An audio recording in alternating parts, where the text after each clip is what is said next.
Yo-Yo Ma! Yo-Yo Ma, ladies and gentlemen, welcome to this week's episode of Pillar to Post, proudly powered by Pack Media as part of the Pig Athletic Club. Coming to you from the pool room here at the Caxton Hotel, the home of Pillar to Post podcast, amongst many other shitty podcasts. I'm your host, Jaybor Staunton, and joining me as per usual, my best friend in the whole entire world, Big Fat Darc. Hi. Hello, Big Fat Darc. G'day, mate. How are you? We've got another person. So, Avril Mitchell was actually meant to be joining us today. But yeah, only an hour or two ago, unfortunately, had to pull out. Flaked. Which is a bit of a bummer. She's bloody great gas, and it would have been good to pick her brain a bit. And in regards to the women's comp we saw on the weekend, there was a Queensland women's select sides going toe-to-toe at Ballymore. So it would have been good to get her thoughts on it, but say la vie, Darc. She picked on me last time, so... She did a bit. Mate, stuff her, right? She did a bit. Her loss. It was good, but it was actually sick. Yeah. It was hilarious for everyone else involved. How did that... Well, okay, well, she's not here. How did that game go? Not too sure. Gotcha. Hence why I wanted Well, to you get should have Avril talked here to so we her can about picture. it. Yeah. Otherwise, we assume it went well. Could only assume it went swimmingly. Awesome. I assume it was brilliant. Some people played well, into positions, and other people not. Some people may have, some people may not. Mate. That's footy, mate. That is. That is footy. Yeah. How's your week been, though, man? Pretty hectic, mate. Hectic work, life. Just life, mate. Hectic. Getting a bit much, mate. No, mate, just trying to finish this fucking reno. Baby coming. It's all happening, mate. It's all coming in. Plus, Christmas time, silly season ramping up. Weekends disappearing. And also, the other, I think also what is compounding it is the end of the footy season with trophy night, like the weekend after, just after you've gone on. 2 weeks before that was our bus trip. And then grand final after party. And then trophy night. And it's like, fuck. Battlers Ball next week. Battlers Ball next week. So, Well, the question. At least When is Battlers this fucking Ball rugby starts at noon and finishes at 3 a.m. on Rob Bertram's fucking balcony. 3rd of December. On Rob Bertram's fucking balcony. Good times. Yeah. What'd you get up to the weekend, mate? What did I get up to over the weekend? Oh, yeah. Fucking obviously MC Trophy Night, which was Mate, great. that was your... the passion that you actually hosted that with was... normally you can see blokes putting it on for like, yeah, let's go Bulldogs. Like, shut up, mate. But mate, the way you did that with the passion, that was awesome. Thank you. Yeah. Thank you very much. Yeah, I fucking love the kennel, mate. Yeah. Best place in the fucking world, man. So, always an honour. I think this year was a bit different. Obviously, 12 months sober. Last year, I went 2 months sober and then did Trophy Night the day after I relapsed and was still awake from 36 hours before. Were you sitting up? Were you sitting on that back right table with Harry Higgins? No, I who was club emceeing. captain. Oh, with his sunglasses on, upside down. I was with him that day till Gotcha. about 1 p.m. You were with him. What put him in that? Mm. That's one of the only ones where the club captain had absolutely nothing to do with the actual trophy night. Yeah. He was there, but was Barely. he? Yes. Memories or no memories. It's one of those ones. Or lack thereof.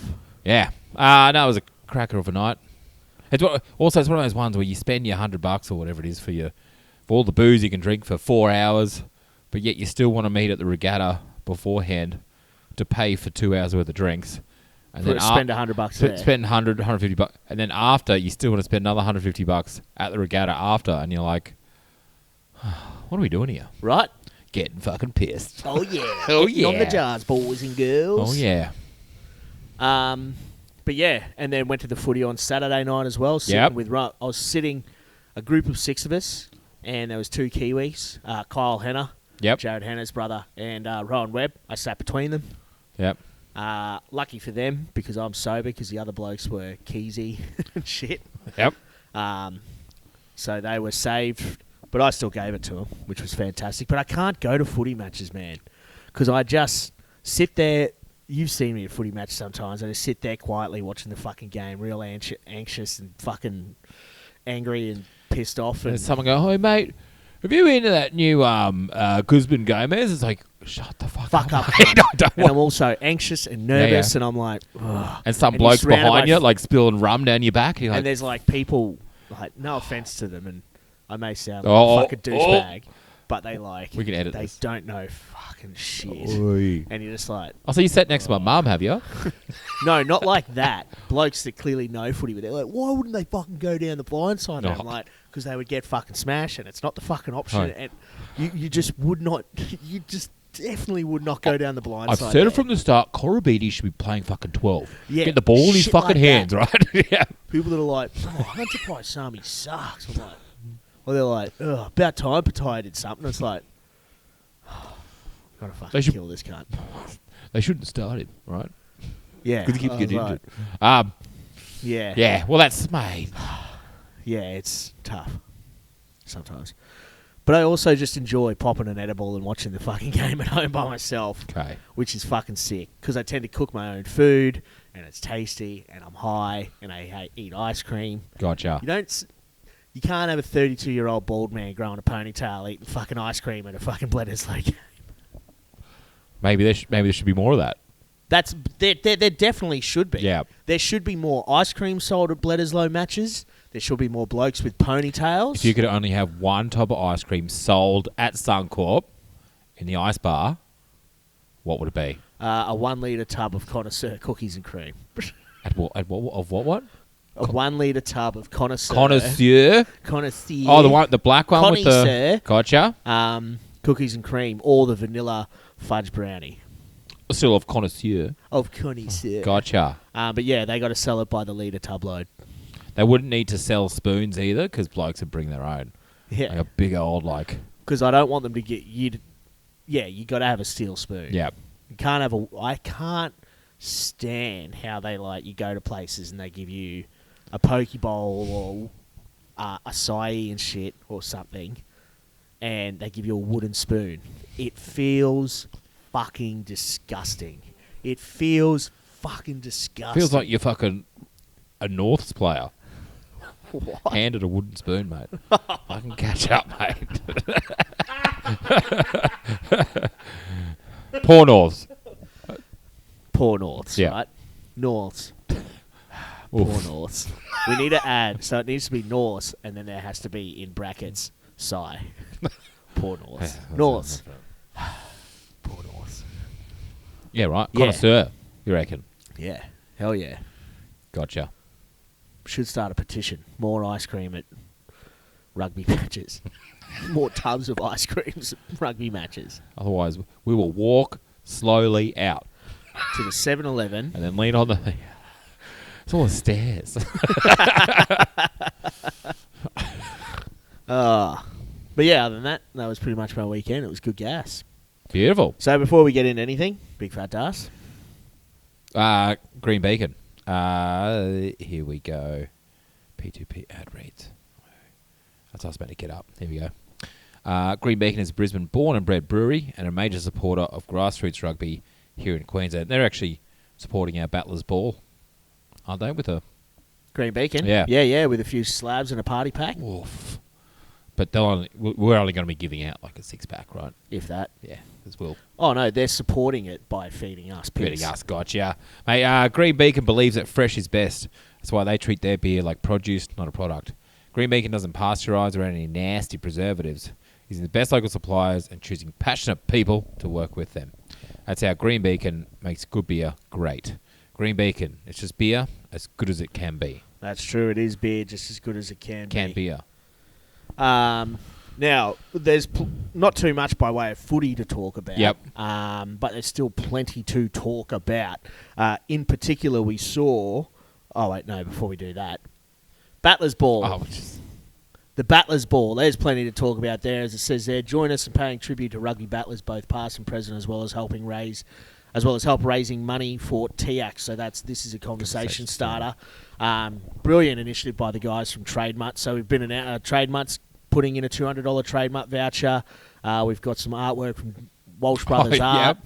What is it? Nick Kyrgios singing into a dildo. No, that's the bottom of his racket, I think it is. And it's a big dick. It's a dick. We've also got a sheets from the Lad Collective.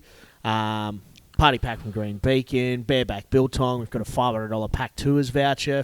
Mountain Dew downpour pack. Yeah, that's true. We've got a lifetime supply of Spam, which is 1 can of Spam. Spam Classic. Spam Classic. What have we got? We got the F45. a couple of F45 memberships. So plenty of shit to be won. Yeah, it's yeah. going to be a fucking corker. We've got our 3 Battler of the Year nominees. They're all coming along. Simon Marley, Nico Milosevic, and Josh Clutterbuck from Brothers East and Jeeps, respectively. We've got our Women's Player of the Year confirmed earlier this morning. We've got our Premier Player of the Year. Confirmed who it is, or confirmed that they're coming? Confirmed who it is. So we'll have to wait and see. But we know who our Player of the Year is as well, and we've got our 3 inaugural inductees in the P2P Club Rugby Hall of Fame. Matt Brandon from East. You can't go past him. Ryan Freeney from Jeeps Rugby Club and Cassidy Holland from West Rugby Club. It's funny because all 3 are obviously very well regarded and highly respected, and all have premiership trophies in their trophy case. But it's funny that of them, really only one of them is revered more for his on-field exploits than it is off-field. You'd have to say Cassidy Holland, whereas Brando and Freens. Brando's... it's more of a Fridays kind of a guy, right? I think he'll just be like, what are you doing still here? Still in his real estate get-up. Yeah. Just rum pigging. Whereas Freeney's very good at club nights, all 6 clubs that he played for in Brisbane and Sunshine Coast, right?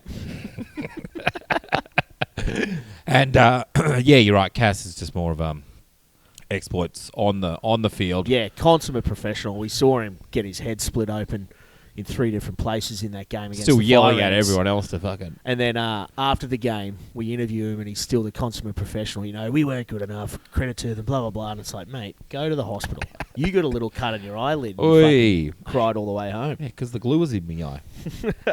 But, mate, yeah, $110, as we said. Starts at noon, wraps up at 3. You get a 2-course steak feed. You get a drinks package that actually consists of spirits as well, so you can be on the Rumbos by noon. Big time. For charity, guys, as well. It is for charity. Yeah. So it's a great initiative. At the end of the fucking day, we just want people to come along. We get on the piss. We have a good time. We celebrate club rugby.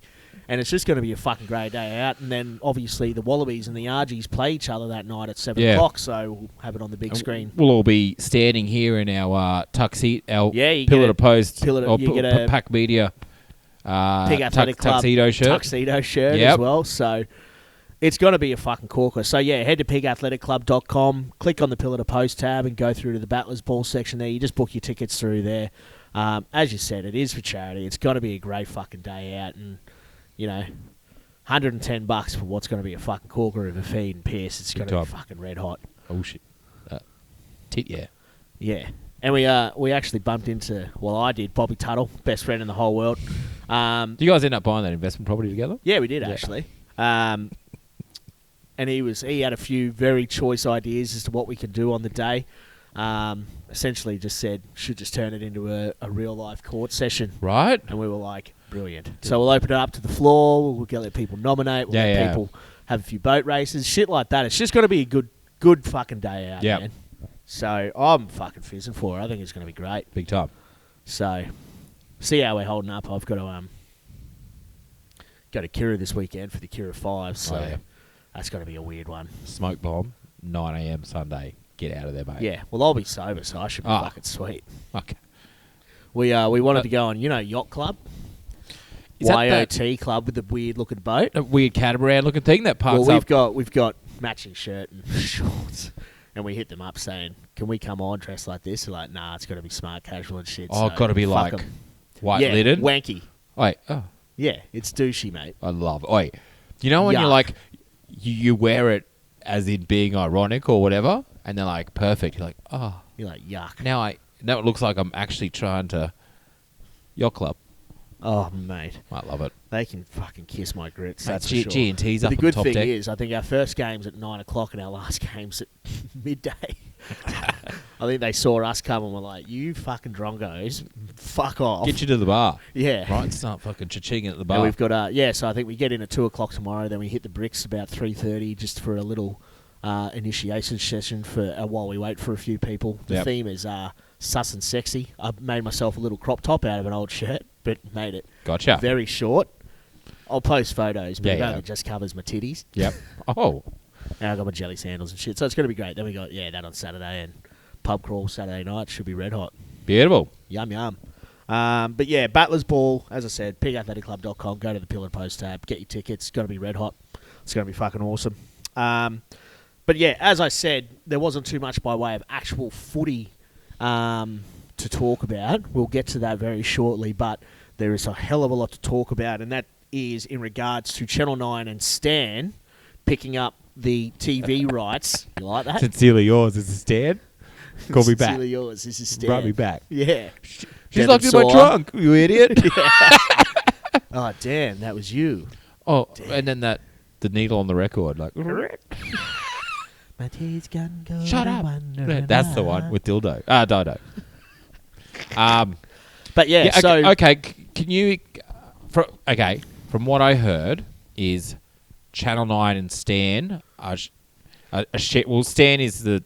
So Stan is the online streaming service of Channel 9. So Channel 9 is looking to extend Stan, and they've only just announcing it very shortly in the next week or two for a sports package. Yes. And the first signing they've got thus far, because Channel 9 obviously has State of Origin stuff. Their signing. So the first official Stan signing. So their first new signing. They've already got the rights to obviously the NRL, and they've probably figured out what they're going to do in regards to that. Or they've already got that, but their first new signing in the announcement that obviously they're moving into this new online streaming sports service is the rugby. And so it's a 3-year deal with an option to go for another 2 years. Yep. It's $100 million over 3 years. Yep. And essentially all games will be live streamed. 100 mil. So 100 mil over 3 years. So about 33 million a year. About 10 and a bit Israel Folau contracts. Yeah, give or take. Oi, gotcha. Oi, thank you. Thank you. Every game will be live streamed, so it includes both the Hospital Challenge Cup, Queensland Premier Rugby, and Shoot Shield. And they're all going to be on the live stream on Stan. Hold up. So all... So both club competitions, they're going to... all games? Not one highlight of a game? No. All 4 games will be live streamed there. Whether or not they're all commentated, I'm not 100% as yet, but they all will be on there. Gotcha. Awesome. Or, well, at least like they are on there. Yes. Whether or not all 4 of them, not 100%, but I know that it is all of package. So Hospital Challenge Cup and Shoot Shield's on there. They've got the NRC, they've got the Super Rugby, they've got the Internationals, Wallaroos matches. So any home-based tests will be on their live streaming. Will be shown on Channel 9, but also on the live streaming app. And then every Saturday night game for Super Rugby AU and potentially for the Super Rugby AU Aotearoa partnership will be shown live on free-to-air on Saturday night. But also, anything that's on free-to-air will also be on Stan as well. And so, essentially, it's a brilliant fucking TV deal. Yeah. That it boils down to it is fucking brilliant. And I know for a fact there have been so many people busting their fucking sphincter for the better part of fucking half a decade at least, if not even longer, trying to get something like this, because this, for mine, is the first TV deal that seems mutually beneficial. Because Channel 9 obviously already have the free-to-air option, right? Yep. And so they can see it as an opportunity to be able to grow the game and actually promote that product via both their premium package, which is live streaming, and their free-to-air option, right? Yeah. And there's an incentive now for them to promote this game, to grow it, to make it bigger and better. Because they've got the free-to-air option, they can get those stragglers who then they can say, if you like rugby, and a kid might go, oh, this is fucking sick. Why not pay an extra 10, 15, 20 bucks or whatever it is to watch all this other fucking football so they can upgrade? There's an onus on them to grow the product. Foxtel didn't give a fuck. There was almost like, okay, over the last few years, We've got this relationship. We're just going into it because we've got to. But it was all on their fucking service. They've invested so heavily into cricket and AFL and NRL that they don't give a fuck about rugby, because it was almost as if it was just this old relationship they had to sustain. And because Channel 9 has the free-to-air option, there's now an incentive, as I said, for them to really promote the game through free-to-air, so people then get Stan and the live streaming service. And also, whereas Foxtel was all online. You either had Foxtel or you didn't. You either fucking bought Foxtel for rugby or you didn't. Very few people would actively go out of their way to get it, whereas now they've got the option to go to the people. They've got the option to then upsell them a little bit. Yeah. And at the same fucking time, I'm sure they saw those numbers where after last year, KO subscriptions went down 30% after the World Cup. They would have seen that at Bledisloe on the weekend, it was 40-odd thousand fucking people there. They would have seen that at Super Rugby Aotearoa, they were having sold-out fucking stadiums. And at Super Rugby AU, the game was getting better. Yeah. They would see this. And at the same fucking time, they would understand that, you know, if we can fucking promote the game and then... Like, Foxtel hasn't done anything, barely anything to promote the fucking game. If anything, all they do is because they're fucking owned by, is it Fairfax, whatever the fuck it is. They're just propaganda fucking machine by Rupert... News Corp. They're just a propaganda machine for fucking Rupert Murdoch. When he's not getting his way, he starts to fucking spin the fucking cogs of his bullshit propagandist horse shit.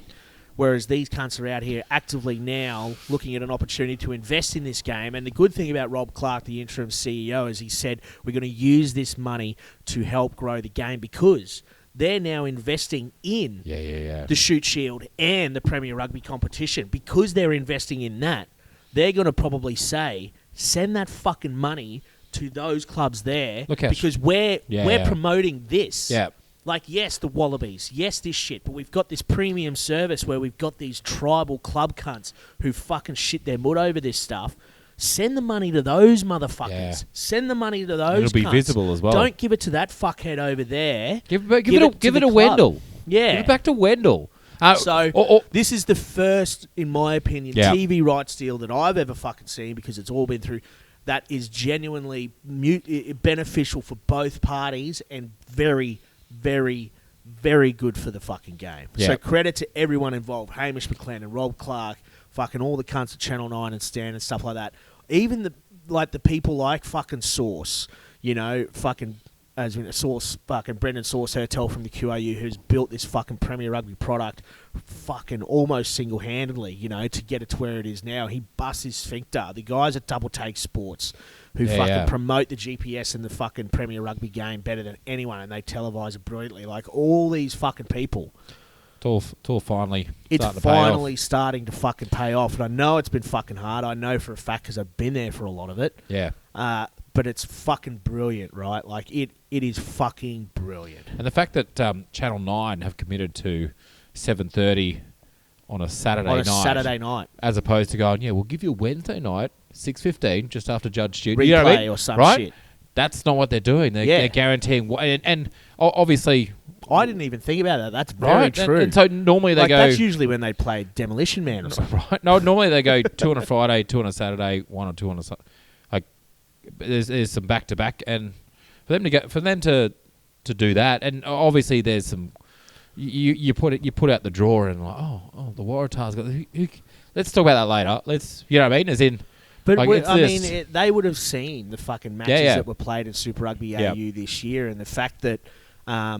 because, like, as much as people want to piss and moan, rugby is a global fucking game. So it may not be doing too well here, but it's fucking killing it all around the world. So you can easily say, as long as you fucking invest in this and you do it right, there is no reason why it can't be this hugely viable fucking product, both financially and by way of the tribalism of followers and all that sort of shit. That's what it is. It's been a fucking mismanagement from so many different people in the past that have fucking got us to where we are. Yeah. It's not necessarily the product. It's not necessarily the fucking, the inner machinations of it. It's more so been the dickheads that have been running the fucking game. Yep. It has, mate. So okay. So does that mean that Fox Sports will have no... will have no affiliation with rugby union Nah, in Australia. zilcho. So therefore, all of the commentators and whatever So they're would not have a spruiking. contract. Drew Mitchell is the one that apparently is on the tip of everyone's tongue in Okay. regards to going over. I wouldn't be surprised if they throw everything bar the fucking kitchen sink at Sean fucking Maloney. Right? Stephen Hoyles will probably get in the mixer as well. You mean you want characters? You mean you people want with people to have personality? opinions, You but want that people may not who agree? are fucking like enjoyable to watch. Nah, I don't like it. Not like cunts who just fucking don't. And they'd have Instagram and Yeah. Twitter and Yeah, Nah. mate. It's like, it's funny, man. It's like, look at.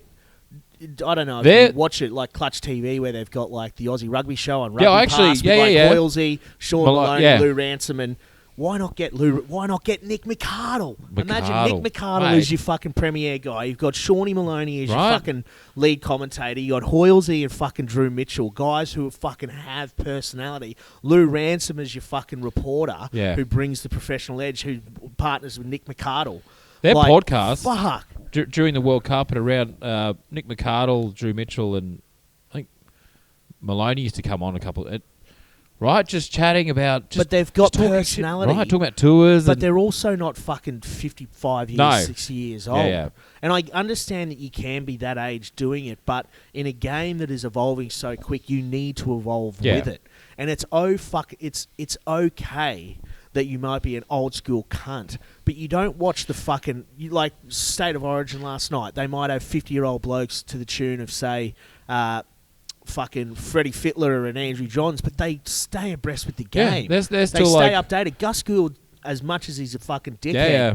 knows a fucking He lot does. about the game. Current game and too. stays up to date Yeah. with the rules. And Not- he might not piss leather and moan football that a kind new of- rule is Yeah. fucked, but he'd say the new rule is fucked. But he knows what But the why? fuck he's talking about. Yeah, yeah.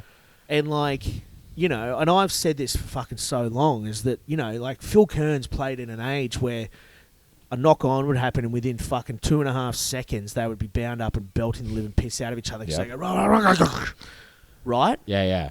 And now it's such a nuanced fucking thing at scrum time, and you can tell he hasn't done enough to stay abreast of how that works. Yeah. And it is glaringly obvious. Yeah. So, mate, I just think it's going to be a shot in the arm for New the start. game. I think it's going to be brilliant by way of the promotion of the game. And I was actually chatting to Tino at lunch before this, saying that I think the good thing about Stan as well is because it is a fully online platform.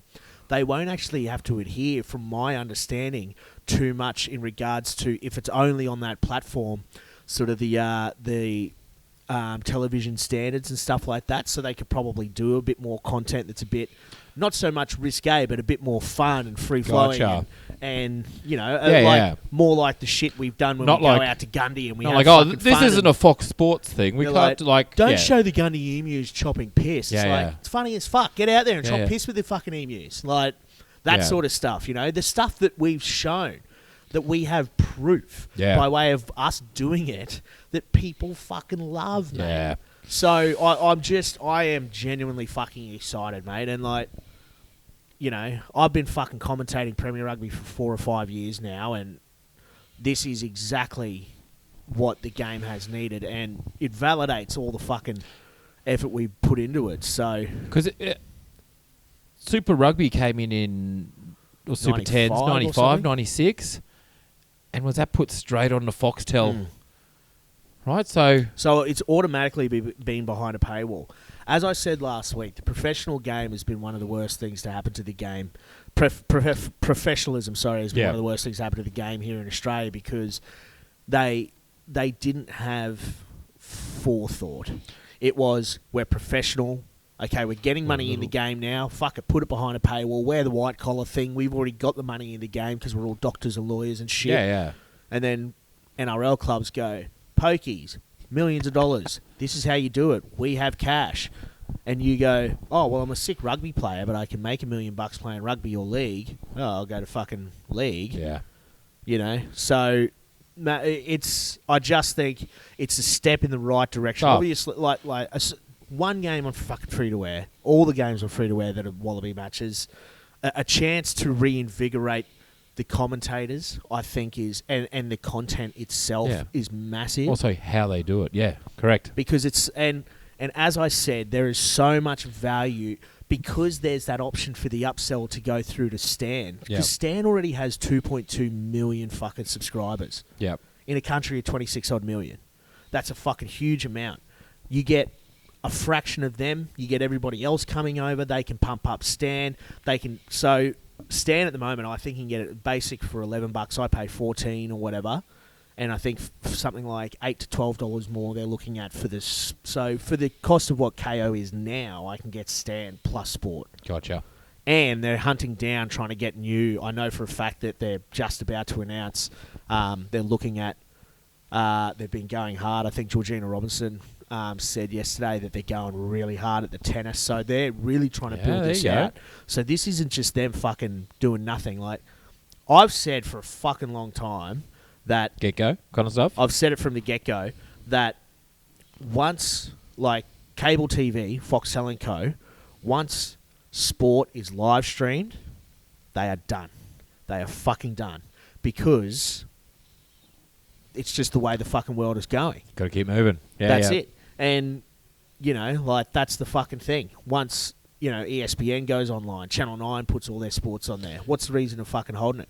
Like, there's some, like, they were one of the first to adapt by doing fucking, you know, cable television 30 fucking years ago. And yet they're the slowest to react. Correct. When it comes to their product offering. You know, it's fucking $90 for all their fucking bullshit, plus then you pay more for sport. It's like, wait, how about you go fuck yourself? Yeah.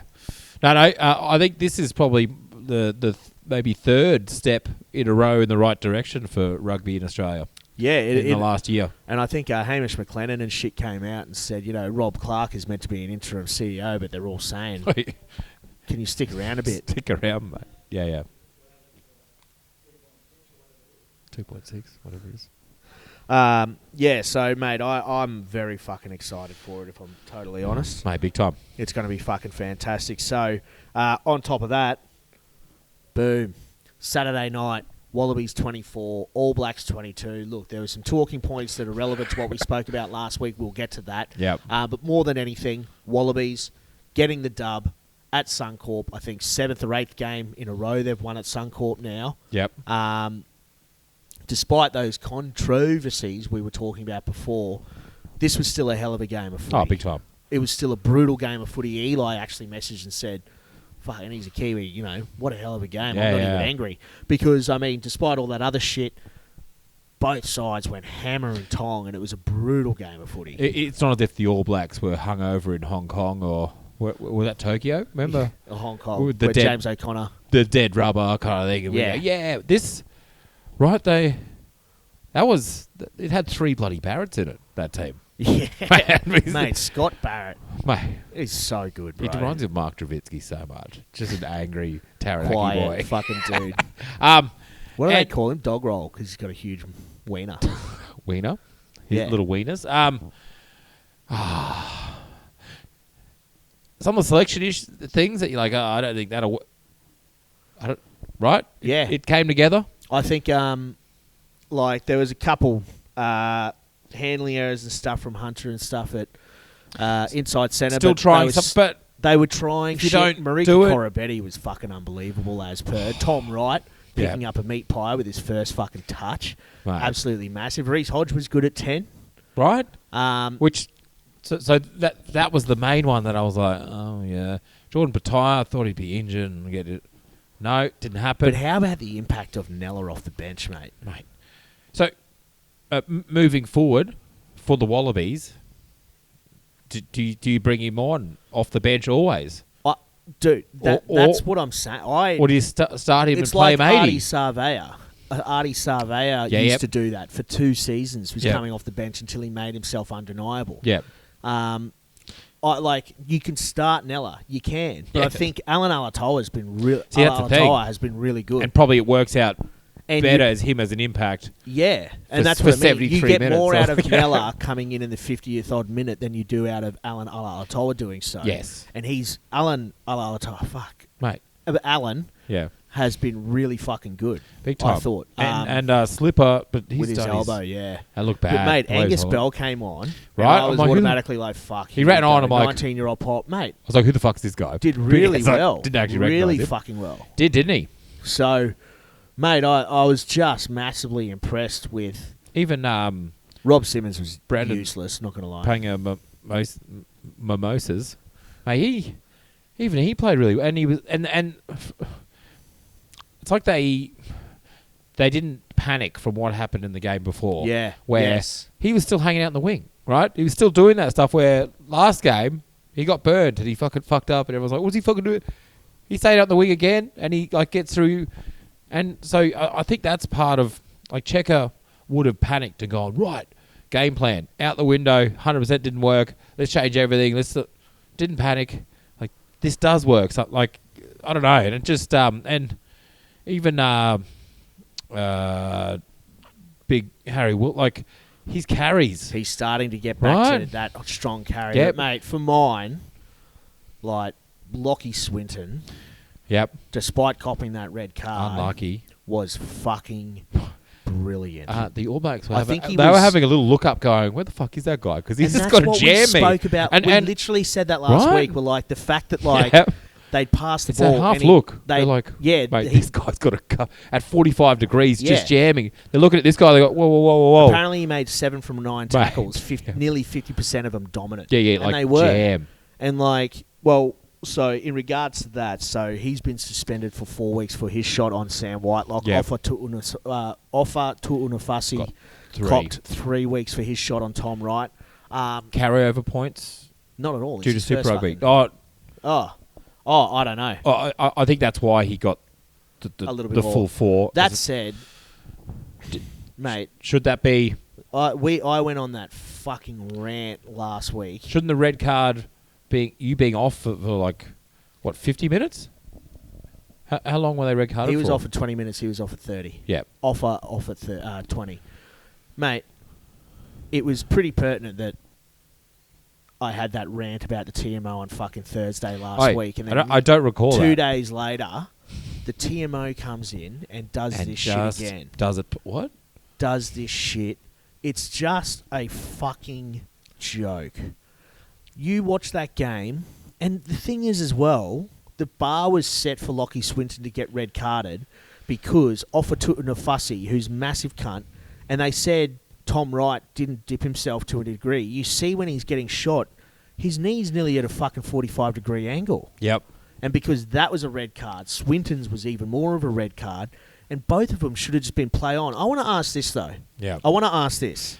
So both of those players got sent off for a high shot to a player's head, and they got red carded. Red card. Both players they hit, Tom Wright and Sam Whitelock, respectively, weren't given a blue card to get their head checked. Yep. So if their shots were so terrible, so terrible that they were red card worthy, how come Nick Berry doesn't say you two players have to go off and get your head checked and get a blue card check and HIA because these players have hit you so badly, have hit you so hard with so much force to the head that you have to get your head checked? So these players are out for the rest of the game, and these players get up, bounce up, and keep going back and playing football. It is just ridiculous. It has become an absolute farce. It is beyond the pale, and it is just not good enough. Also, like, in both those tackles, there was no malice in it. No. It was just... No malice. So... There were extenuating circumstances because both players were dipping. Yep. Sam Whitelock is 6'10" or something. Yep. And a bloke who's 6'6" or whatever whacked him in the face. Yeah. You can't tell me Sam Whitelock wasn't dipping into that tackle. Tom Wright was dipping into the tackle and also smaller. There was mitigating circumstances. There was no malice in it. They weren't even really that bad, if you ask me. Yep. Yet the players that got hit didn't have to get their heads checked, and the players that did the hitting got red carded for what is a bullshit call. Yeah. So, obviously, the wording of the actual rule has to be refined. I don't know what the answer is, but you could hear Nick. So, Nick Berry has really good communication when he is talking to TMO. And he goes, right, yes, there is shoulder contact with the head. Next, mitigate. You're right. He did say there are no mitigating circumstances. Which there were. So, and there was no malice, but that doesn't mean you could have. But it's with force. It's like, yes, they're trying to. They're running to him. So Offa Tu'unafasi is 135 kilos and Lockie Swinton is a mongrel. Of course there was force. So surely, because when fucking Jared Warrea-Hargraves or something would come in with a swinging, malice. Right?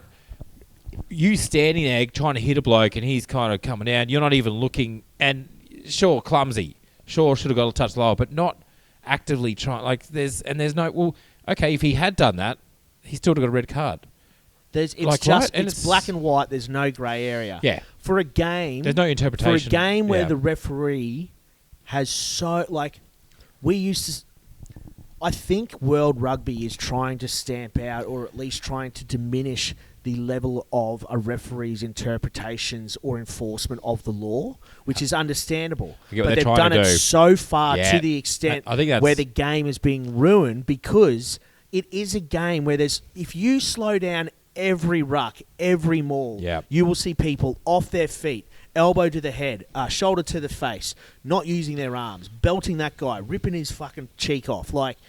Every single one you could slow down, and I guarantee there's at least a 75% chance that there's something fucky going on in there. Yep. I guarantee it.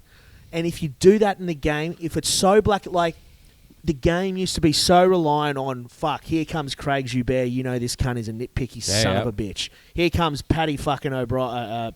Was it Paddy O'Brien? Yep. And he's like, fucking play on, don't be a bitch. That's footy boys, yeah. That was how you knew the game was played, and you could play to it. Because the interpretations, the rules were you have to release on the ground. A referee might say, I'll let you have a fucking crack. Yeah. Other refs will be like, let go of the ball right away or I'll fucking 3, 2, pin you. 1, boom. No high shots. What does that mean? He kind of slid up a bit, but he seems fine. Let it go. If you watch those games, everyone in the crowd was like, whoa, yeah, fucking great shot. 37,000 people there thought it was a great hit. Yeah. And then one fuckhead, Yep. one little fuckwit up in the little TMO's box was like, hey, Nick, can you just have a look at that real quick, please? I've got a good job. And it's like, oh, you son of a bitch. I reckon. And then Nick Berry was like, now I've seen it. Now he throws the onus on the referee to cop the spray. Kyle Hanna was like, Nick Berry is reffing the worst game. He should never referee international rugby ever again. And I was like, I think he refereed a fucking all right game, to be honest. And I reckon he's a great ref. Yep. What happened was they put him in a position where this shit, the rules are the rules. Technically, he said this because what happens is the fuckhead up top goes, "Have a look at this, please, Nick." And he goes, "Well, technically, that's a red card." Is that what you see? And the TMO goes, "Yep."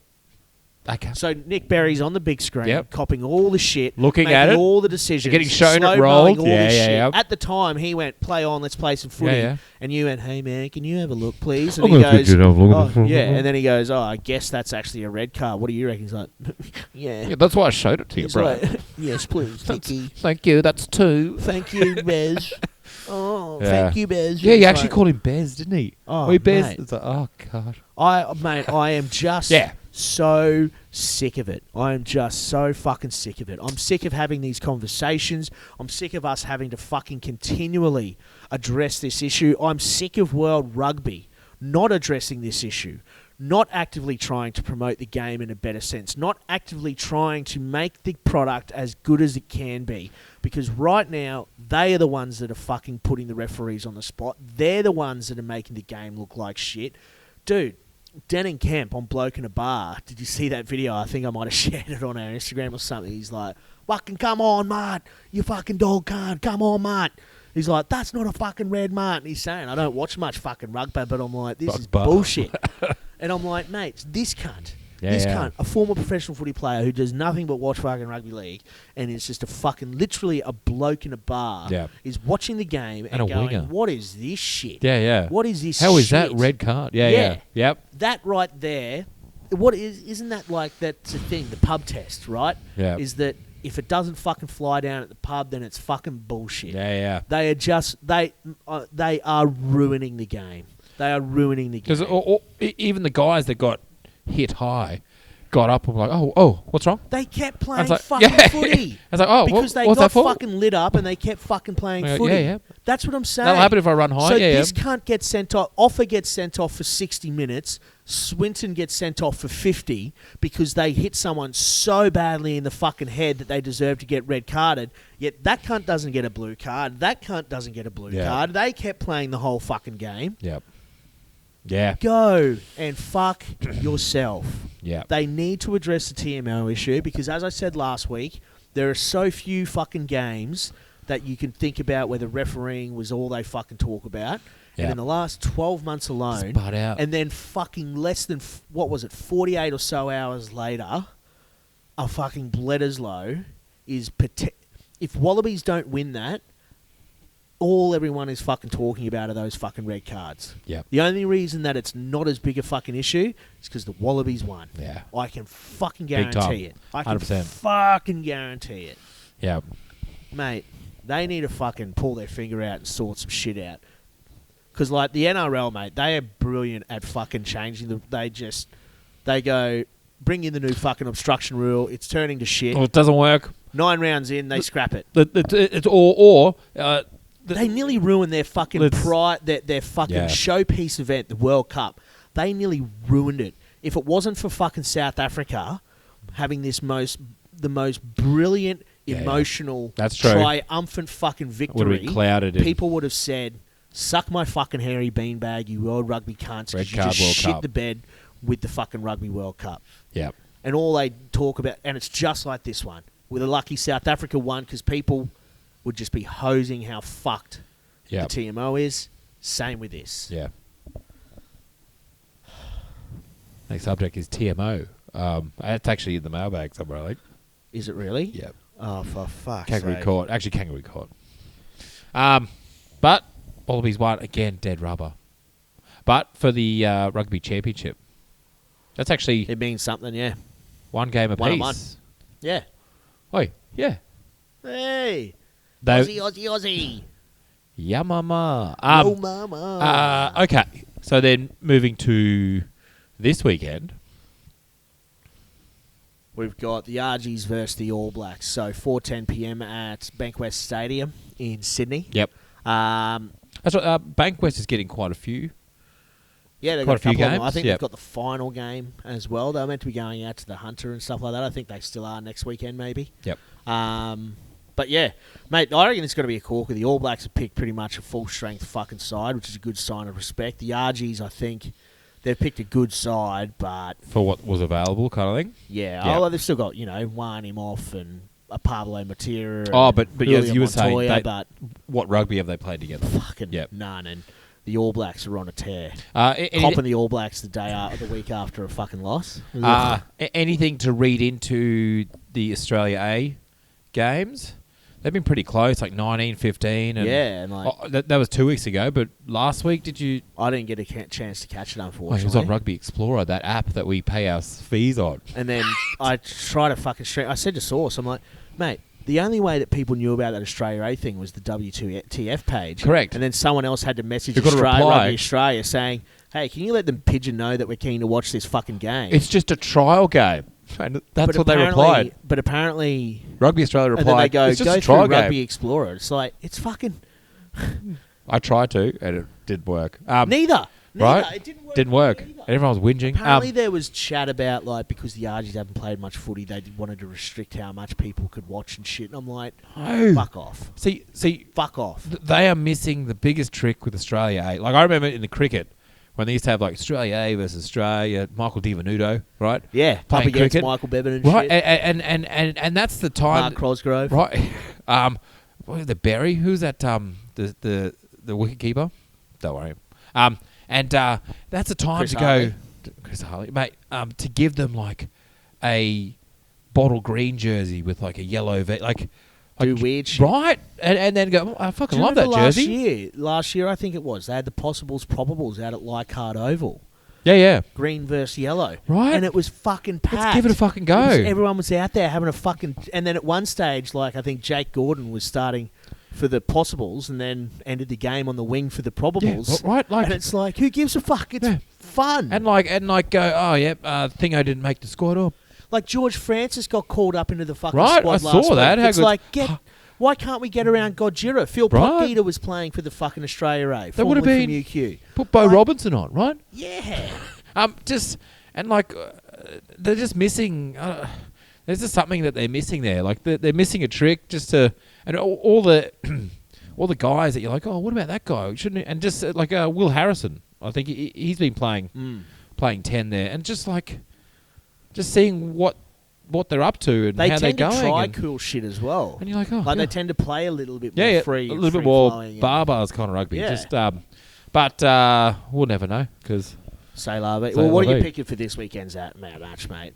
Well and truly, 30 plus. Okay, All Blacks. do you reckon the No. Archies will get No. beaten more than what the Wallabies did 2 weeks There we ago? go. Yes. What was More? it? 45. 45-5 or something. Yeah. More? Oof. Yeah. They're just too crisp, right?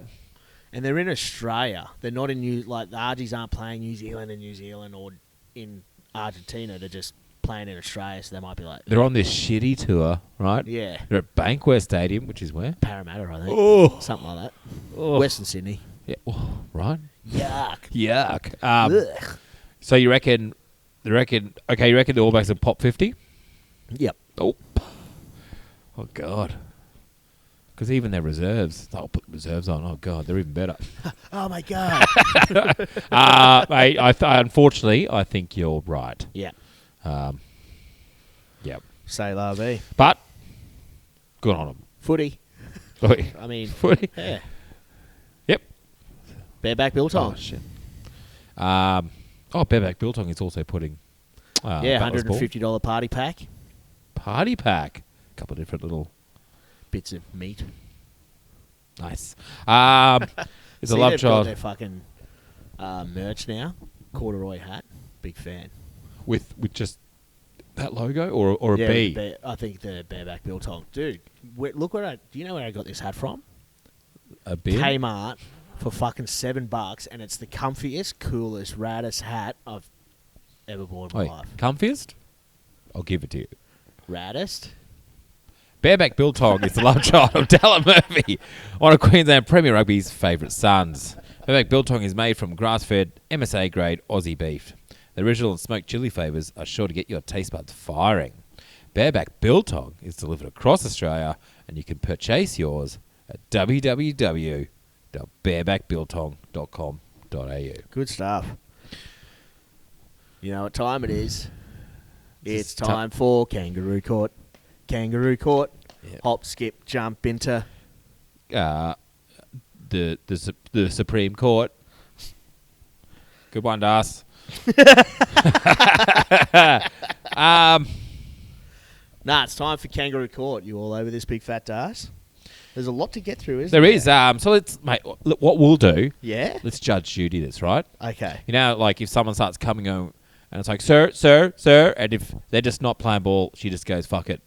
Let's just rule this way, okay? Yes. So let's just, okay, Luke Maloney, Hannigan for getting ripped by a 5'8". As in, did someone tackle? Did Bowden hit him and strip off him? Yeah, I guess so. Yeah. He did. Remember, right on the line, he was like 5 metres out. Yeah. And just comes in, whoop. And I was like, oh. What do you give Hannigan for that? Well, we've been trying to get him out of the team for years. So red cards don't do it.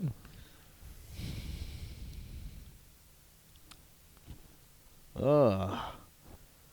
The thing is, There you go. we've all been fucking... We've all had Embarrassing. someone much smaller than us either pick us up and dump us or light us up. I'll or simply just burn run us on over. the outside. Yeah. So, But it's play on. That's footy.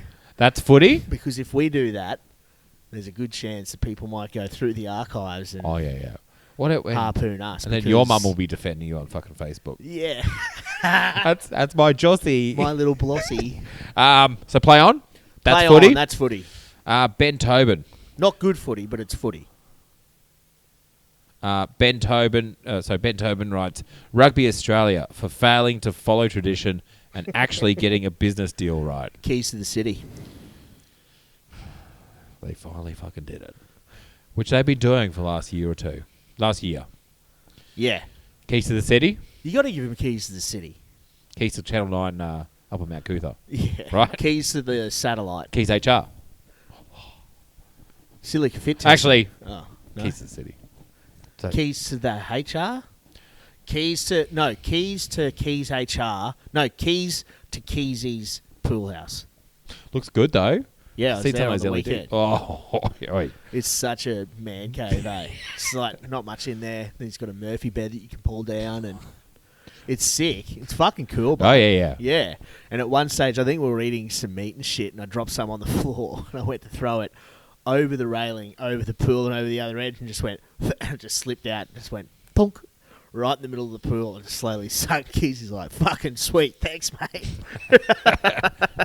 I can tell exactly how he would have said it. Yeah, real loud, too. Okay, on the subject, Steve Keys would like to nominate Rowan Webb for going home early Saturday night to lick his wounds.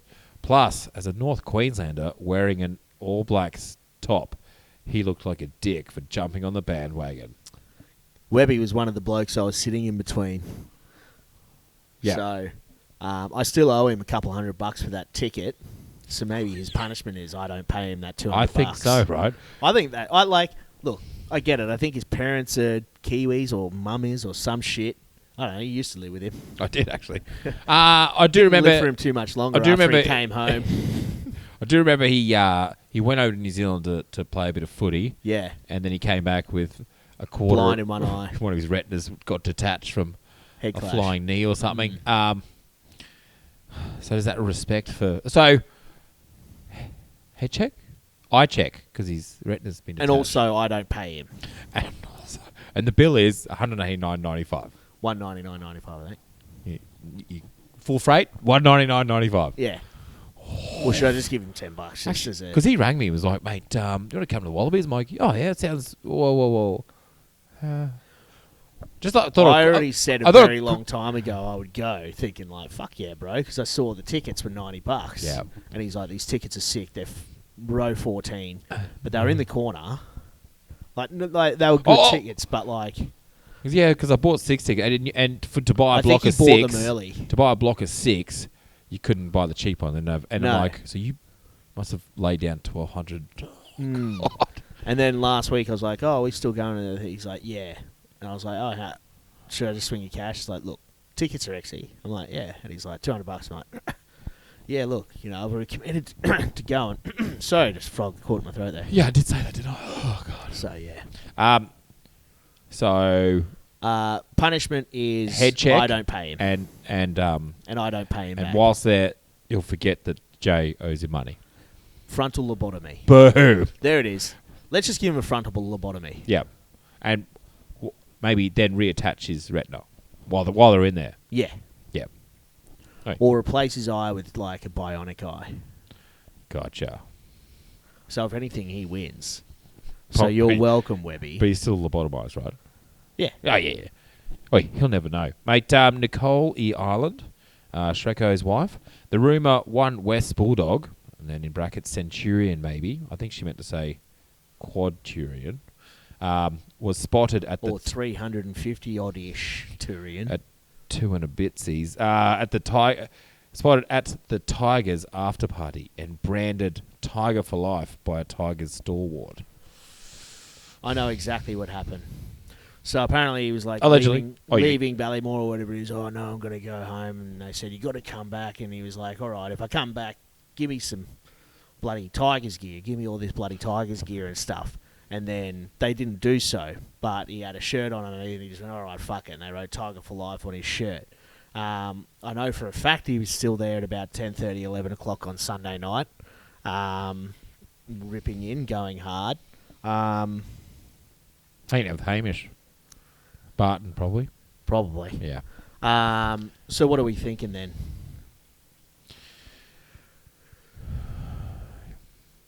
Your club couldn't win a comp, so you thought you'd go over to another. Well, that's what it's. We know how much right? he loves the kennel. Maybe that's what he says. He's banned from the kennel for a week. Ooh. What did he do with his life? Hopefully he doesn't hang out with us. have to hang out with Matt Brandon down at East. For a guy that says he's all about West, what's he fucking doing at East? What's he doing, mate? Ooh. Do you reckon he's going to go over there or maybe play South Logan? Punishment is, it is a blue and green card. Go on. So he has to go up to Herbie at Jeeps and say, I'd like to be your scrum coach to help out your front rowers, right? A blue and green card, I reckon. Sounds good. And him and Herbie have to drive that minivan around to KFC, pick up all the big boys. Remember we talked about the whole... Yeah. Sizzler's gone now. Sizzler. Him and Herbie. So he and Herbie, I reckon he and Herbie actually have to... Yeah, they have to go to the Gap Tavern and split a palmy. Yeah. And bury the hatchet. In each other's butts. With their tongues. Oh yeah. So a blue and green card for the Quadturian. Questionable Quadturian. For the half-try Couturian. For the 400 player. For HT. What else you got for us, bro? Okay, so actually Barton Willis brought up something that will be in the mailbag, which is Vunivalu straight into the test squad, which... and then, so we'll talk about that one next. And then also Barton Willis, Sansa Foul Play Review Committee. They're fine. So they're talking about the red card, the 3 weeks and 4 weeks. I assume that's so. That's what that means. However, for it to be brought to them, again, it's the way it's written, the law. It's like, well, you brought me this. This is it. This is what it has to be. That's what I mean. So, I don't look. We've gone, and also we waxed lyrical. 3 weeks for that, 4 weeks for that, red card for that. 4 weeks. Yellow. 4 weeks, and the guy played the rest of the game. 4 weeks would consider that you fucking punched the cunt in the face. You've done a who are the brothers that play for England and one plays for Samoa, the winger Manu Tuolangi. That's a Tuolangi tackles. They're like 3 or 4 weeks red card kind of stuff. Yeah. Actively shoulder to the face and then still getting over the top of him, claiming he's killed the guy. Like that's that kind of stuff. However, it's just the way it's written, and unfortunately, like as a referee, if you're not doing your job. It's kind of like Well, we waxed lyrical about it. Oh, World Rugby and Sands. Let's talk about it. Let's talk about TMO. Let's talk about. There's nothing there. It is exhausting. So, I'll say fuck it. Let's just keep giving them red cards, right? So let's go red card.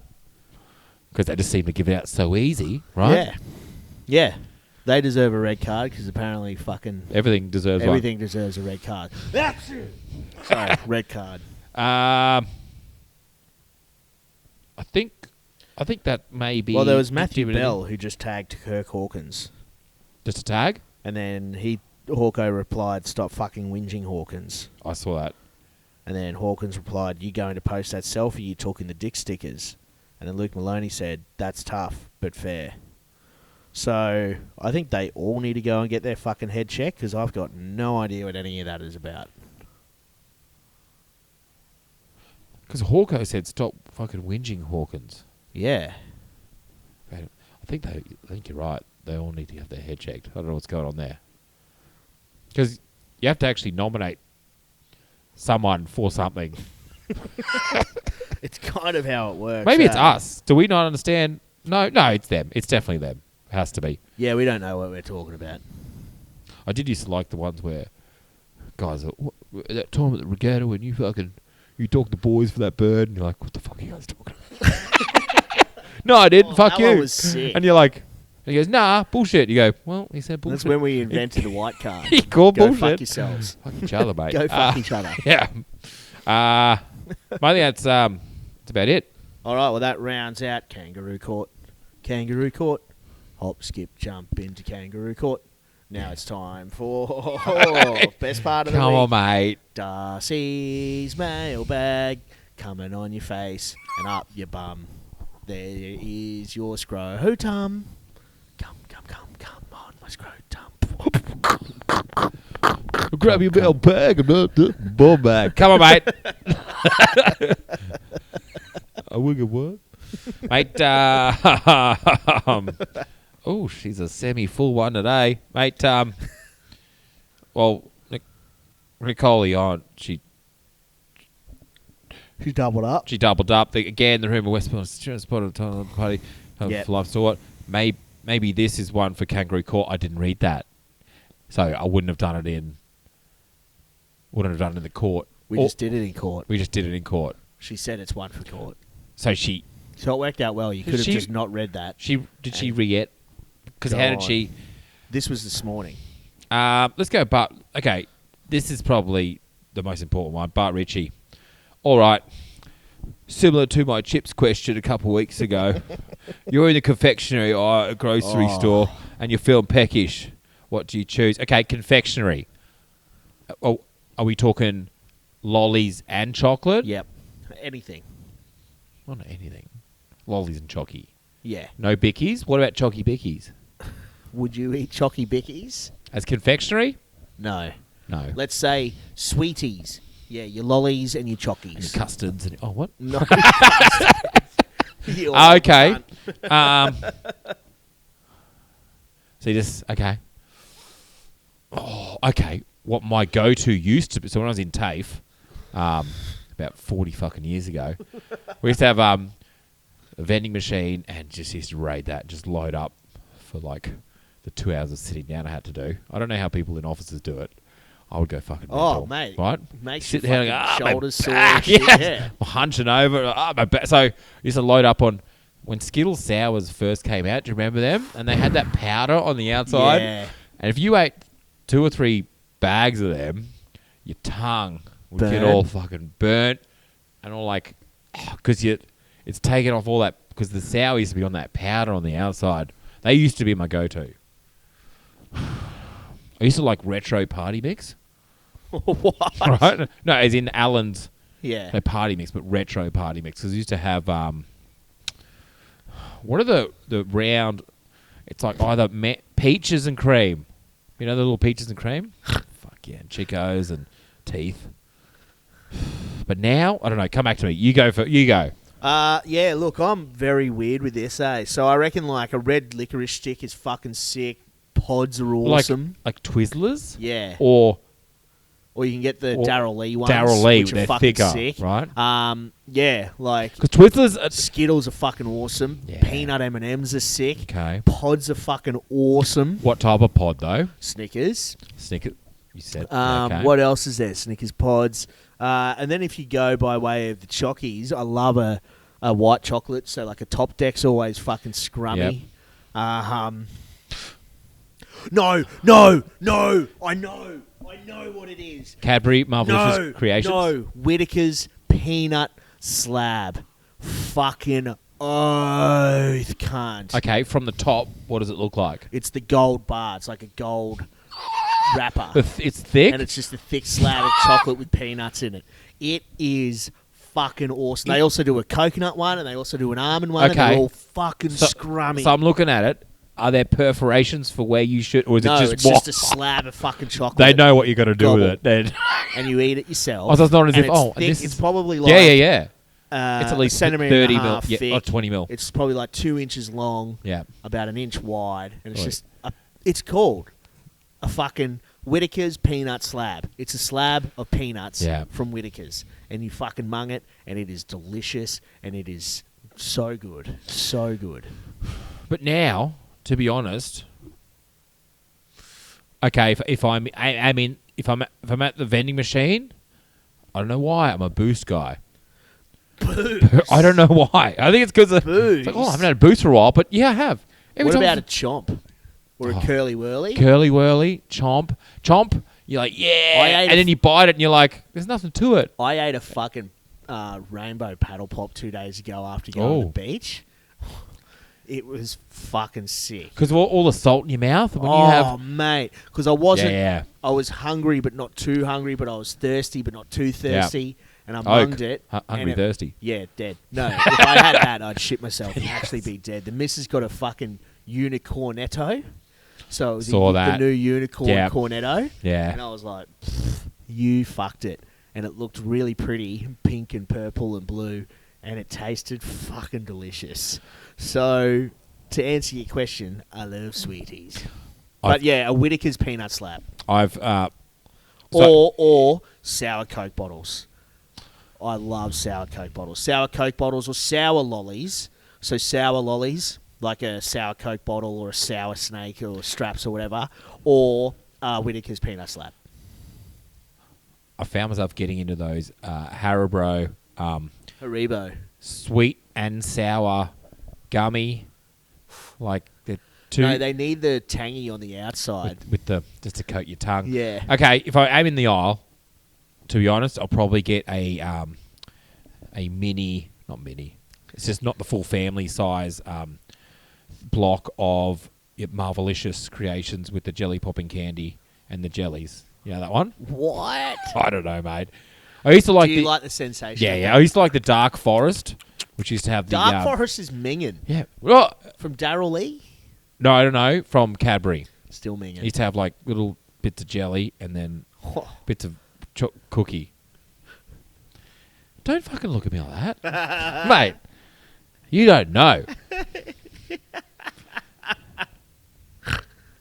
Oh, that was a Bat Richie, mate. Bat is fucking bang on with his shit. He's then gone, mate, thoughts on a pre-season QPR 10th tournament similar to the Brisbane Global 10s, but so he's written with QPR. All 9 teams, 3 pools of 3, battle it out over one weekend. Funny you should say that because we just locked in the date, February 6th next year for the Pac-10s up at Caloundra Lighthouses. So 10 men's teams, 10 women's teams, battling it out all day on the Saturday on February 6th. During the day, and then you battle it out in that the night, tent. we've got a 60-metre by 35-metre marquee. We're going to have DJs, cover bands, drink specials. It's going to be fucking foul. It's going to be fantastic. Sorry. Fantastic. So, yeah, it's funny that Bat brought that up because, yeah, Pac-10s is going to be off its fucking sphincter. It's going to be off its tits next year, February 6th. So we'll be announcing it next week, but it's got to be real crook. I can't. It's only social. Oh, heavily social. Yeah. So you couldn't fatties be, welcome. You couldn't be more social. Yeah. And speaking of fatties, it's so funny because we're going to Kira tomorrow for the Kira Fives. And we had someone drop out. So there's only 16 to a team and there's 20 of us going and there's myself, Tino, Johnny and Sione and we're like, sick, we don't have to fucking play. This is brilliant. And then someone dropped out and Tino today's like, oh, hey, man, you want to take old mate's spot and play? I'm like, fucking no way, mate. No, of course not. I'm just going to sit on the beach and like, I probably won't even watch you guys play. I'm just going to be chilling on the beach because all our kit came in. It looks fucking red hot too. Nice. Greg Shaw. If I take my young child, in brackets, let's say he's 6 years old, to West Bulldogs to watch the footy, which West player, past or present, and no, it doesn't have to be a Prem grade Queensland rep or Wallaby, should I tell him to aspire to be, and why? And then he's written a couple of examples: John Herwood, JH, John Rowe, or Hunter Thomas. Now, Shorty Chapman wrote, none. Those players don't exist at West. And then, I think Greg Shaw deleted some of his messages. And he's like, I was taking the piss as a joke, mate. And then, all good, mate. And Shorty Chapman, mate, I'm at the filth for life. My young fella is 6, and he's Harry Wilson and Fraser McWright's biggest fan. But you'd be hard to go past John Rowe. I'm pretty sure he's an ortho surgeon at the RBH. He actually is. He finished up at the Reds and went, actually, I'm going to finish off my... Yeah. And it's like, huh? Going to become a doctor. Yeah, but rugby, he's like, nah, just probably be a surgeon. And then, yeah, 100% agree. Saw him at the RBH the other week from a knee. Kind of cool moment, even at 34, haha. Oh, Joe Staples tagged Greg Shaw and said, Dirty Jack Garrity, what say you, Hunter Thomas? Scott McNeil. Greg Shaw, there is only one. John Herwood, clear winner. Dirty Jack can attest. Fucking top bloke. HT 400, if anything, stay the fuck away from HT 400. There's no You should bring a denying. 6-year-old kid. John Rowe, not really down at the kennel too much. Obviously, he's an ortho, so it's going to be a bit difficult for him. JH, part of the furniture, there forever. 2-time Rose Bowl winner. No denying. Yeah, fucking aspire to be JH. He's a fucking legend. Correct. Because, well, even as you talked about before, you've got... it's a very rare occurrence that even club footy or whatever, Wallabies or whatever, you've got, like, say you talk about Cassidy Holland, on the field, mongrel, whatever, doesn't... Obviously gets involved in the social aspect, but not as prevalent. And then if he probably was too involved, he wouldn't be as good on the field. You know what I mean? Yeah. And to not that he doesn't stick around. No, correct. Just Actually, 'cause he's a busy bloke coaching fucking like all this fucking seven shit and Yeah, riding dirt bikes, being a crazy bastard. yeah. Sometimes, oh god, you're like, oh guys, I've just not going to play too much tonight. Got to ride dirt bikes at 4 a.m, and he's there till fucking 10:30 after it. It's like, good luck. So yeah, because you definitely wouldn't want to introduce Hunter Thomas to your 6-year-old boy, right? Right. 100%. 400%. Correct. So yeah, you'd have to say JH. JH. Yeah. As I said, 2-time Rose Bowl winner. Yep. You can't go past it. Yeah, big time. JH. Greg Shaw, swing him JH's way. We could all Conor Moroney. I know he's a uni guy. I'm pretty sure he's a big fan.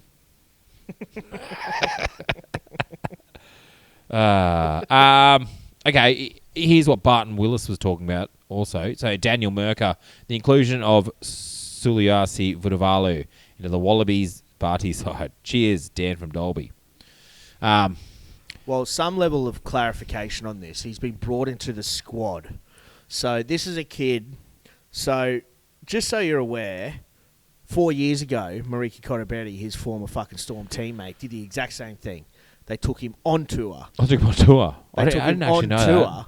as part of the development thing because they went, he's got the runs on the board being like, yeah, we know he's got to play for us Proven. one day. Yep. And he's fucking gun. Suliasi Vunivalu has done exactly the same. But Suliasi Vunivalu actually has a rugby background. Went to St. Kentigern's, where Dylan Wahongi went, Jerome Kino and co. In New Zealand. Left St. Kitts and went straight to the Storm, I think, as an 18-year-old and was a leading try scorer. Has won 2 premierships in the NRL. All he's done... Even him in that final. All like, he's holy done moly. Yeah. is gone into the fucking Wallaby squad so he can get his feel for it and he can actually get an understanding of it and they can get him into the system sooner than later because no matter which way you skin a fucking cat, that cunt's going to be playing for the fucking Wallabies. They did it with Mariki Korobetti, and I understand it's like, don't be a fucking drongo. You know what I mean? Yeah. Like, it's just, that's how it is. So I actually like it because it's like, yeah, fuck yeah. Like, what would have been perfect? Sick. Australia A, right? Yeah, Imagine but I don't even know. Like, he's only finished a week ago, 2-3 weeks ago. No, but it's one of those like people want to see it, give it a go. Yeah, but this is the good thing about Vunivalu is that this dude is actually a rugby player. He was a rugby player growing up, so. You know, I remember when Korobetti came in and it took him a year. Like, he went on that tour, but he didn't debut for another year. Now look at him. People fucking froth him like he's a lunatic in defence. He'll be playing 12 Whereas soon. Vunivalu is the one. Vunivalu is the one that, you know, has the background. Mate, and also him in that final, just carve it up. And you're like, oh, yeah, well, he's... And I think they even said, and he's going to rugby union next year. And it's like, oh, yeah, that's fucking right. Yeah, because it was announced so early. Because you got Korobetti and Filippo, right, and you're like, Tom Wright. You know what? I think we've got, and then Tom Wright's in there, and then you got fucking Vunivalu, who's. See, this is the sort of stuff that Australian rugby needs. You need players like the All Blacks have players missing out on selection all the fucking time. Yeah. Like we tough used calls. to piss and moan, being like, "Why isn't that guy starting over that guy?" Yeah. Like there were shit selections. Whereas now we select our best side, and there's still blokes that can't even get a Guernsey on the bench. People are arguing, going, "The whole season he's been doing this," and you're like, "Oh," and it's like, sick, great, keep doing it. Yeah. Keep doing that. And you take that to Super Rugby AU, and you got to fucking go Godzilla. And also, if you are sitting there waiting they've got to want to prove themselves to get in there, as opposed to going, oh well, they've chosen him. I'm going off to England, or I'm going to France just to earn some. We need that. Not just going, oh well, this guy's trying to be in the Wallabies, and the other guys just give up and go, well, because you got Dave Rennie who is going to roll the dice and give that guy a go. So you will get your shot, as opposed to back in the day when Liam Gill or whatever, Sean McMahon, would go, everyone. oh well, they've just chosen him. They've literally said to me nothing, so off I go. So I think you're right. Vunivalu coming in, fuck yeah, so sick, mate, so sick. Yeah. Sorry. We got mailbag, mate. We got. I think that might be. I think that's oh no, Daniel Merker. Oh no, was that the question we just answered? Yes. Yeah. Anything on Insta? Oh, I didn't even check Insta for both. Whoops. Hold up. Fuck, where blood is that? Oh yeah, Part Rich just wrote another one. Oh, Kangaroo Court. There's a couple here as well. Oof. Whoops. Oh, so there's no Darcy's mailbag, but Kangaroo Court _ jacket with 2 T's and an E. The architect for the new West Clubhouse, because when I was watching the Fire Ants versus Black Dogs final the other week from the stands, you cannot see one corner of the field because of that raised semicircle area in the front of the bar. I remember I actually replied to that being like, good niggle.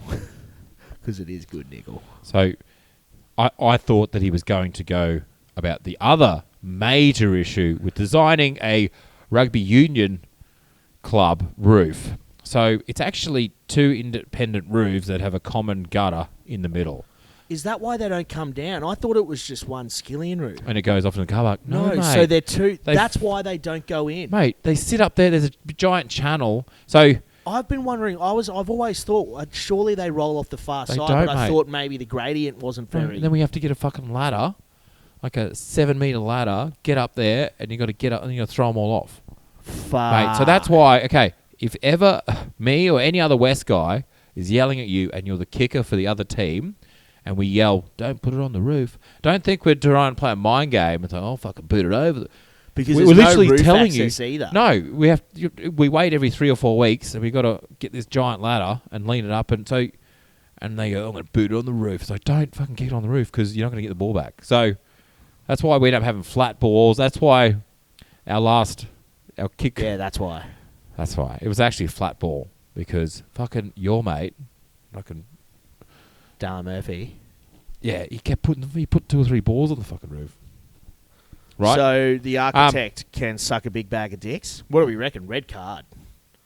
Not just because of the semicircle, but because of the roof. No, look, semicircle, it's annoying, but if you're in the semicircle, it's good vibes, so someone cancels itself out. But that roof is a fucking atrocity. Yep. It is a crime against nature. Yep. It is a farce, and it is bullshit. So, red card. No. Do we kill them? Kill them? Yeah. And we bury them in the gully in the middle of in between the two to kick it back. We're gonna have to majorly restructure it. We're gonna do something. You got to do something with the remains. Yeah. Nice. Scatter them on the roof. Yeah. We'll pump it, put him down to cremate him, pump him into a ball, and boot it up in the fucking roof. Right. And his family's like, "Where is he? Where is he? He's not coming down." Because he didn't fucking design it properly, right? Yeah, I think we sorted that. That's a good question, but all right. Well, that rounds out this week's episode of Darcy's Mailbag.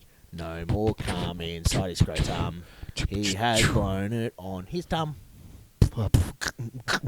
Cum in my tum bum. It's just a man with a mailbag. Perfect. Keys HR. That's you, mate. You've got your... Keys HR. Go to keyslabourhire.com. Or is it Keys... Yeah.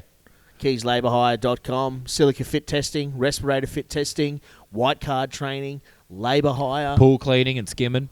Skimming. Yeah. If you want random pool meats, yep, you can go to Keys HR. Cured meats at the bottom of a pool. Cured chlorinated meats. meats. Brined. If you want to crash in a man cave, pool house, Yeah, Keys HR. a bed to crash on. Yep. Keys HR. But yeah, go to Keys HR. Essentially, yeah, any of your labour hire or your facility fit testing and white card training and stuff like that, keyslabourhire.com is the place to be. Yeah. All right, so last week got a couple of comments, all of them good, in regards to our dictator tour 15 last week. People loved it, thought it was a bit hectic, but in a cool way, cool, funny way. There. It was good to get around the boys in that respect there. But I mean, I think I may have mentioned of it last week. Like, I'm a big fan of dictators and serial killers and cults and all this sort of stuff. I find the psychology and the machinations and all this sort of stuff of them really fucking fascinating. So, to be honest, when you said what this tour 15 was going to be, I assumed you were actually picking a 15 of the best Colts players of the year. Oh, really? Yeah. So you thought when I said Colt tour 15, you meant under 19s players COLT. Of the year, yeah. Not cult leader. No. Tour 15. No. Wait. So when did you realise I meant Colts? Like 20 seconds ago? Or no, in the car. Just before the podcast. Yeah, I saw it in the car. Oh, man, I've got the fucking hectic cult leader guys, and I'm having to Google them. I'm like, why are you Google? Oh, gotcha.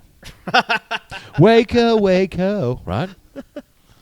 Hey, let's get into it. Let's get into it. So this is the P2P cult leader. Cult leader, tour 15, and we start with the man himself, Elrond Hubbard. So, mate, what? He's a legend. Well, that's it, right? You can't go past Elrond Hubbard. I mean, when it comes to cults, like, the only difference, in my opinion, between a cult and a religion is time. Like, I think Sarah Silverman said one time, the reason why Scientology is so weird compared to other religions is the fact that they revere a bloke named Ron. Mm-hmm. Like, it's fucking weird. Like, this cunt's name is Ron. Yeah. You have uncle's name Ron. Your butcher's name is Ron. And then this guy who's meant to be the head of this religion... That's Ron, over there. Yeah, like, we love you, Ron. It's like, who? The cunt that makes your sausages and shit. So that's a bit fucking weird. But, I mean, Elrond Hubbard, you've got to have him at loose head prop because he's the experienced campaigner. Props are typically the oldest blokes in the side, you know what I mean? Yeah. But Elrond Hubbard's a fucking kook, mate. He was a sci-fi writer. A failed sci-fi writer. And then he wrote Dianetics. A good one. Yeah, he wrote Dianetics and then lost the rights to that in his bankruptcy. So then he obviously went hard into the Scientology side of things, and it started to pan out for him. But, mate, there was some crazy shit that Elrond Hubbard got up to. Like, I think it was called Operation Snow White, which was like this massive, in the 70s, conspiracy he planned. I think his wife got indicted. He was an unindicted co-conspirator to wipe any record through all the government agencies of Elrond Hubbard and stuff like that. And then there was a what was it? He tried to take over the town of, I think it was Clearview or Clearwater or something like that, where he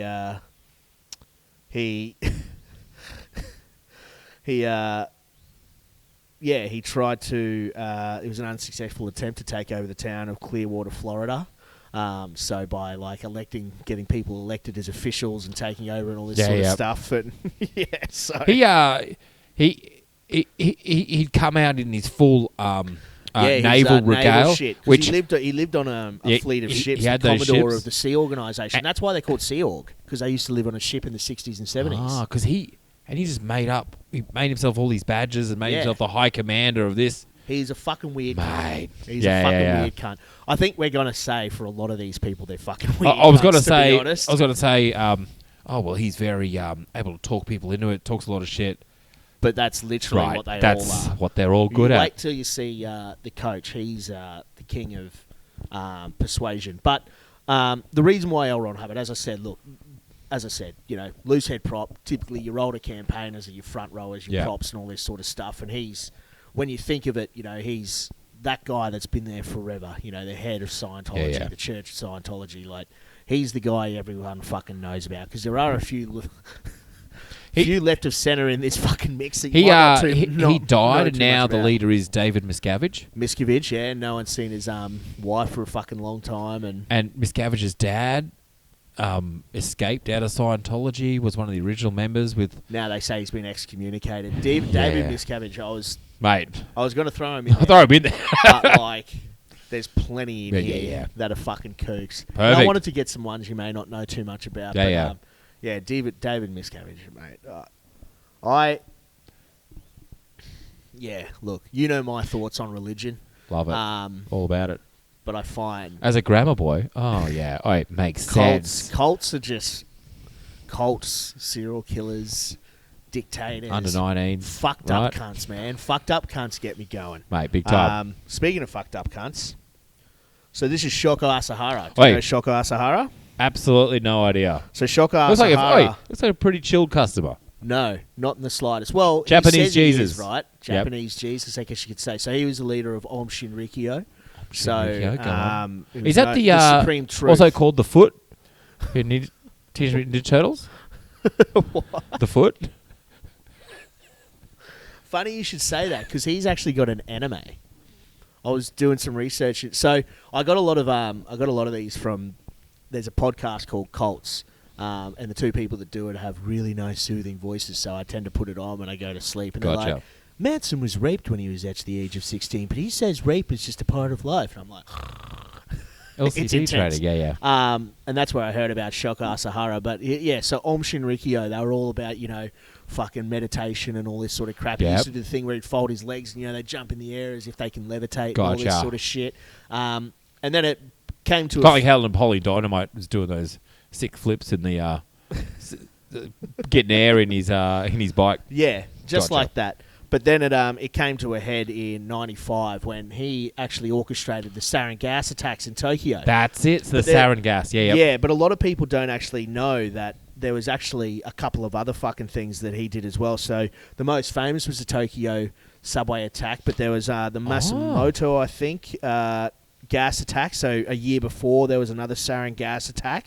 And he actually orchestrated the murder of so there was the Matsumoto incident, which was 8 people died a year before or something like that, and another sarin gas attack, and then the Sakamoto family murder. So there was Sakamoto was doing an expose on Om Shinrikyo, and he orchestrated his followers to go and kill Sakamoto and his 6-year-old kid and his wife. And it all came back. This is like 1989, and it all came out once he was arrested. He wasn't killed till fucking 25 years later, in 2018. Oh, he died of liver failure. No, he was executed. Gotcha.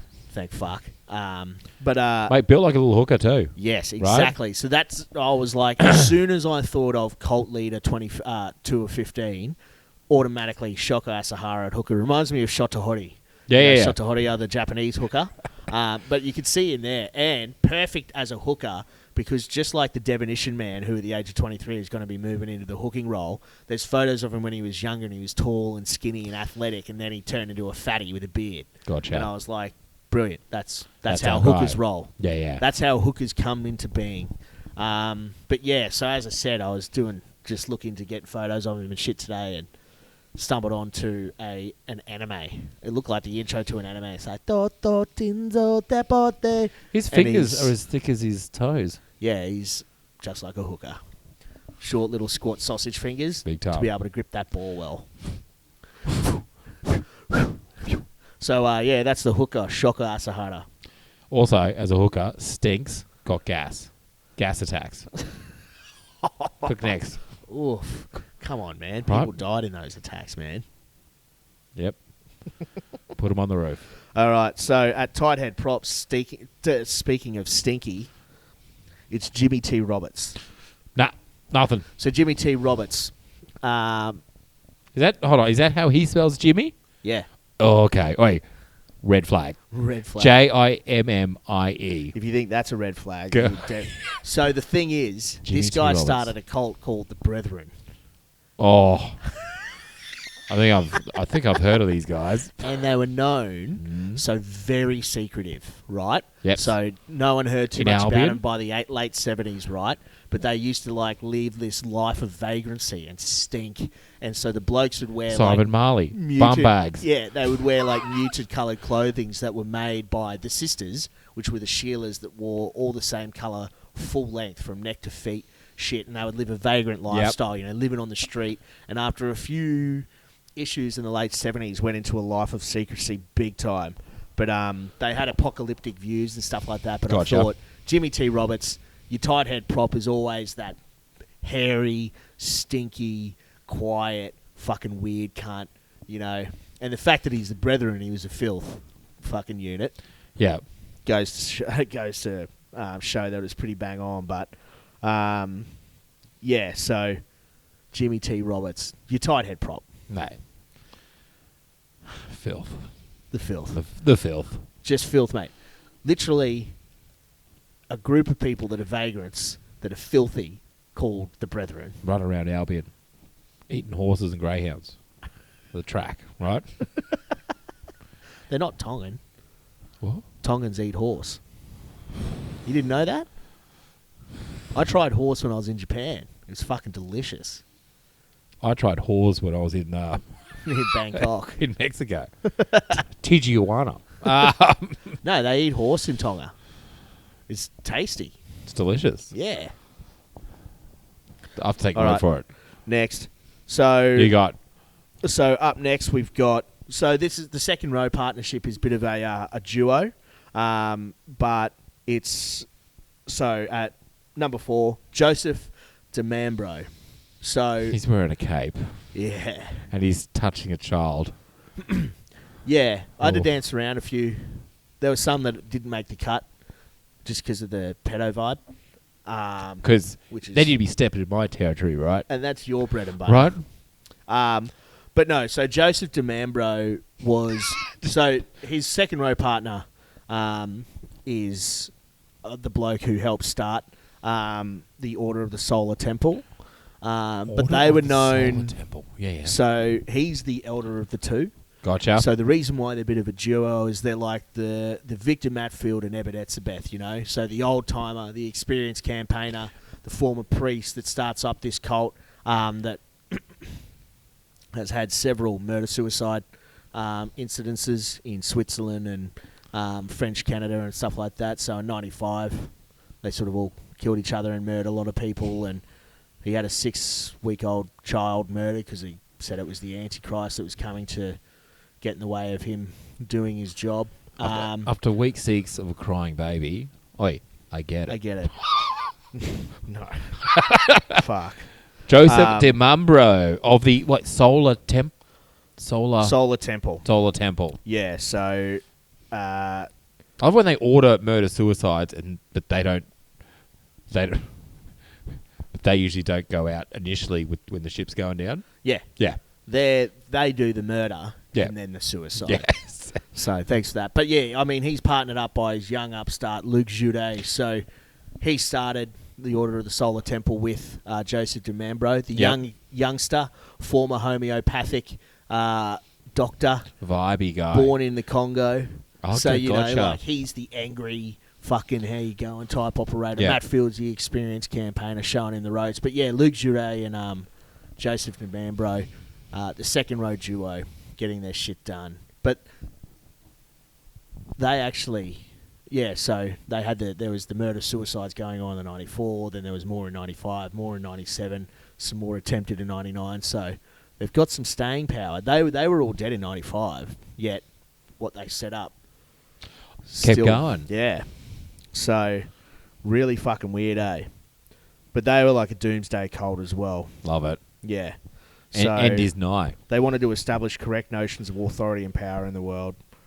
Spiritual over the temporal, humanity through great transition, second coming of Christ as a solar God King, further the unification of Christian churches and Islam, just your normal shit. Just your day to day. Just your same shit, different smell, right? Correct. Oh, fuck. This is intense. Who got a 6, mate? This one's sick. So a blindside flanker, the Leopard Society. So I didn't pick one person in particular, but the Leopard Society were, I think, they were a West African tribe. Well, they were a West African society from the 1700s that was all male. I like it already. A warrior society. Yep. They Is it the assumed New Zealand importance Warriors? during the Atlantic slave trade. Hey? They assumed they what?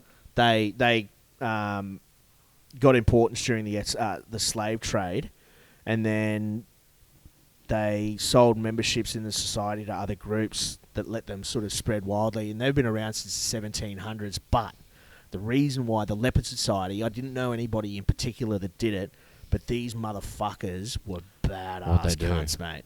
So they practice cannibalism. There you go. So, who was it that said, "Oh, it tastes a bit like leopard"? Oh, Idi Amin, who was the blind side for the dictator. Oh, so what does human meat taste like? Oh, it tastes a bit they like would dress leopard. in leopard skins, Nice. waylaying travellers with sharp claw-like weapons in the form of leopard's claws and teeth. The victims' flesh would be cut from their bodies and distributed to members of the secret society. The ritual cannibalism would strengthen both members of the secret society as well as their entire tribes. People thought the people these cunts hacked up and killed were actually killed by leopards and shit because they were so hacked up. So they dress in leopards as leopards, and they actually attack people with like these fucking claw hands and shit. You can see one guy there standing over another bloke. Like they, just what you want in a six. Absolutely big time, ferocious, right? Just fucking chomping at the bit. Just crazy buggers, mate. Like. Normally, you'd want a strong jackal, but let's throw in a leopard. Right. P.S. He doesn't fucking look like a leopard at all. Right? I think it's the concept. Gotcha. That. I think this is also like a reinterpretation. Okay. I was like, a leopard kind of. But apparently they were fucking hectic. Oof. So Leopard Society are free meat though. Yeah, they're the ones. Really, they're the ones that would put the feed on at the barbie. Yeah, it's a meat club. And you're going right. What's that? They're like, just eat. Every second Sunday, you go in there for a meal. For a barbie. For a barbie. They'd always be putting on the snags after Thursday night training. You pay your fees, right? Yeah. You get your little membership card. Made out of the flesh of your former physio. Yep. Couple of nipples. Yeah, celebratory tie made out of foreskins. Big time. That's fuck. And also for in the 1700s for them to go, man, this is fucking weird, right? Especially in the Congo, when there was a lot of bad stuff happening in there at that time. Yeah. Right. Especially in Northern Africa. Well, yeah, King Leopold's like... Yeah, just Leopard Society's taking a lot of pressure off me. Right. This is fantastic. Yeah. Mate. How did King Leopold not make the fucking dictator, glorious leader 15? Wasn't ruthless enough, mate. Oi, his ball handling skills aren't quite up to scratch, mate. That's intense. Right. Come on, man. It happens. Next? Yep. Who got 7? Have a guess. David Koresh. Waco. So he's the... okay, what was the leader? What was he a leader of? Branch Davidians. Yeah, which were an offshoot of the Seventh-day Adventist Church. Heavy offshoot, though. Oh, yeah. Do you reckon Seventh-day Adventists are like, like the tree? You know, it's like what they say. Ku Klux Klan is to Christianity as to what like Islamic extremism is to fucking Islam. Yep. It's like a fucking very long stretch. It's like, yeah. Like I've got my thoughts on religion, but to like draw the parallels between the two, I'm like, yeah, it's a bit fucky. David Koresh saw a movie about the Seventh-day Adventists. Yeah, there's a heavy link there. Yeah. But so David Koresh, as you said, I mean, long story short, he was the head of the Branch Davidians. Then they were the ATF came a knocking. No, the FBI came a knocking early February 1993, and their compound at Mount Carmel, just outside Waco, Texas, in the ensuing. I think it was in regards to gun sales, wasn't it? About all the guns that they had there. Yeah, and in the ensuing shootout, I think half a dozen fucking FBI people got killed, a few fucking Branch Davidians, and then the reason why I picked David Koresh at 7 is they went on what was I think a 51-day siege in Waco, Texas, which culminated in the Attorney General Janet Reno okaying the FBI. So bear in mind, there was 80-odd people in the fucking compound. Yeah, women, 30-odd children and then 20-odd women. And Janet Reno gave the FBI the okay to pump in C2 gas and then rock up with a battering ram and instigate a shootout. A tank which, battering long story ram short, and a fire. led into a fucking fire where 79 people perished. 4 people survived. ATF agents got killed. FBI agents got killed. A lot of the kids were found shot. David Koresh was found shot in the head. It was all no. I'm not supporting David Koresh because he's a piece of shit. He had 16 kids. He raped children. He manipulated women into having children with him. He was a fucking piece of shit.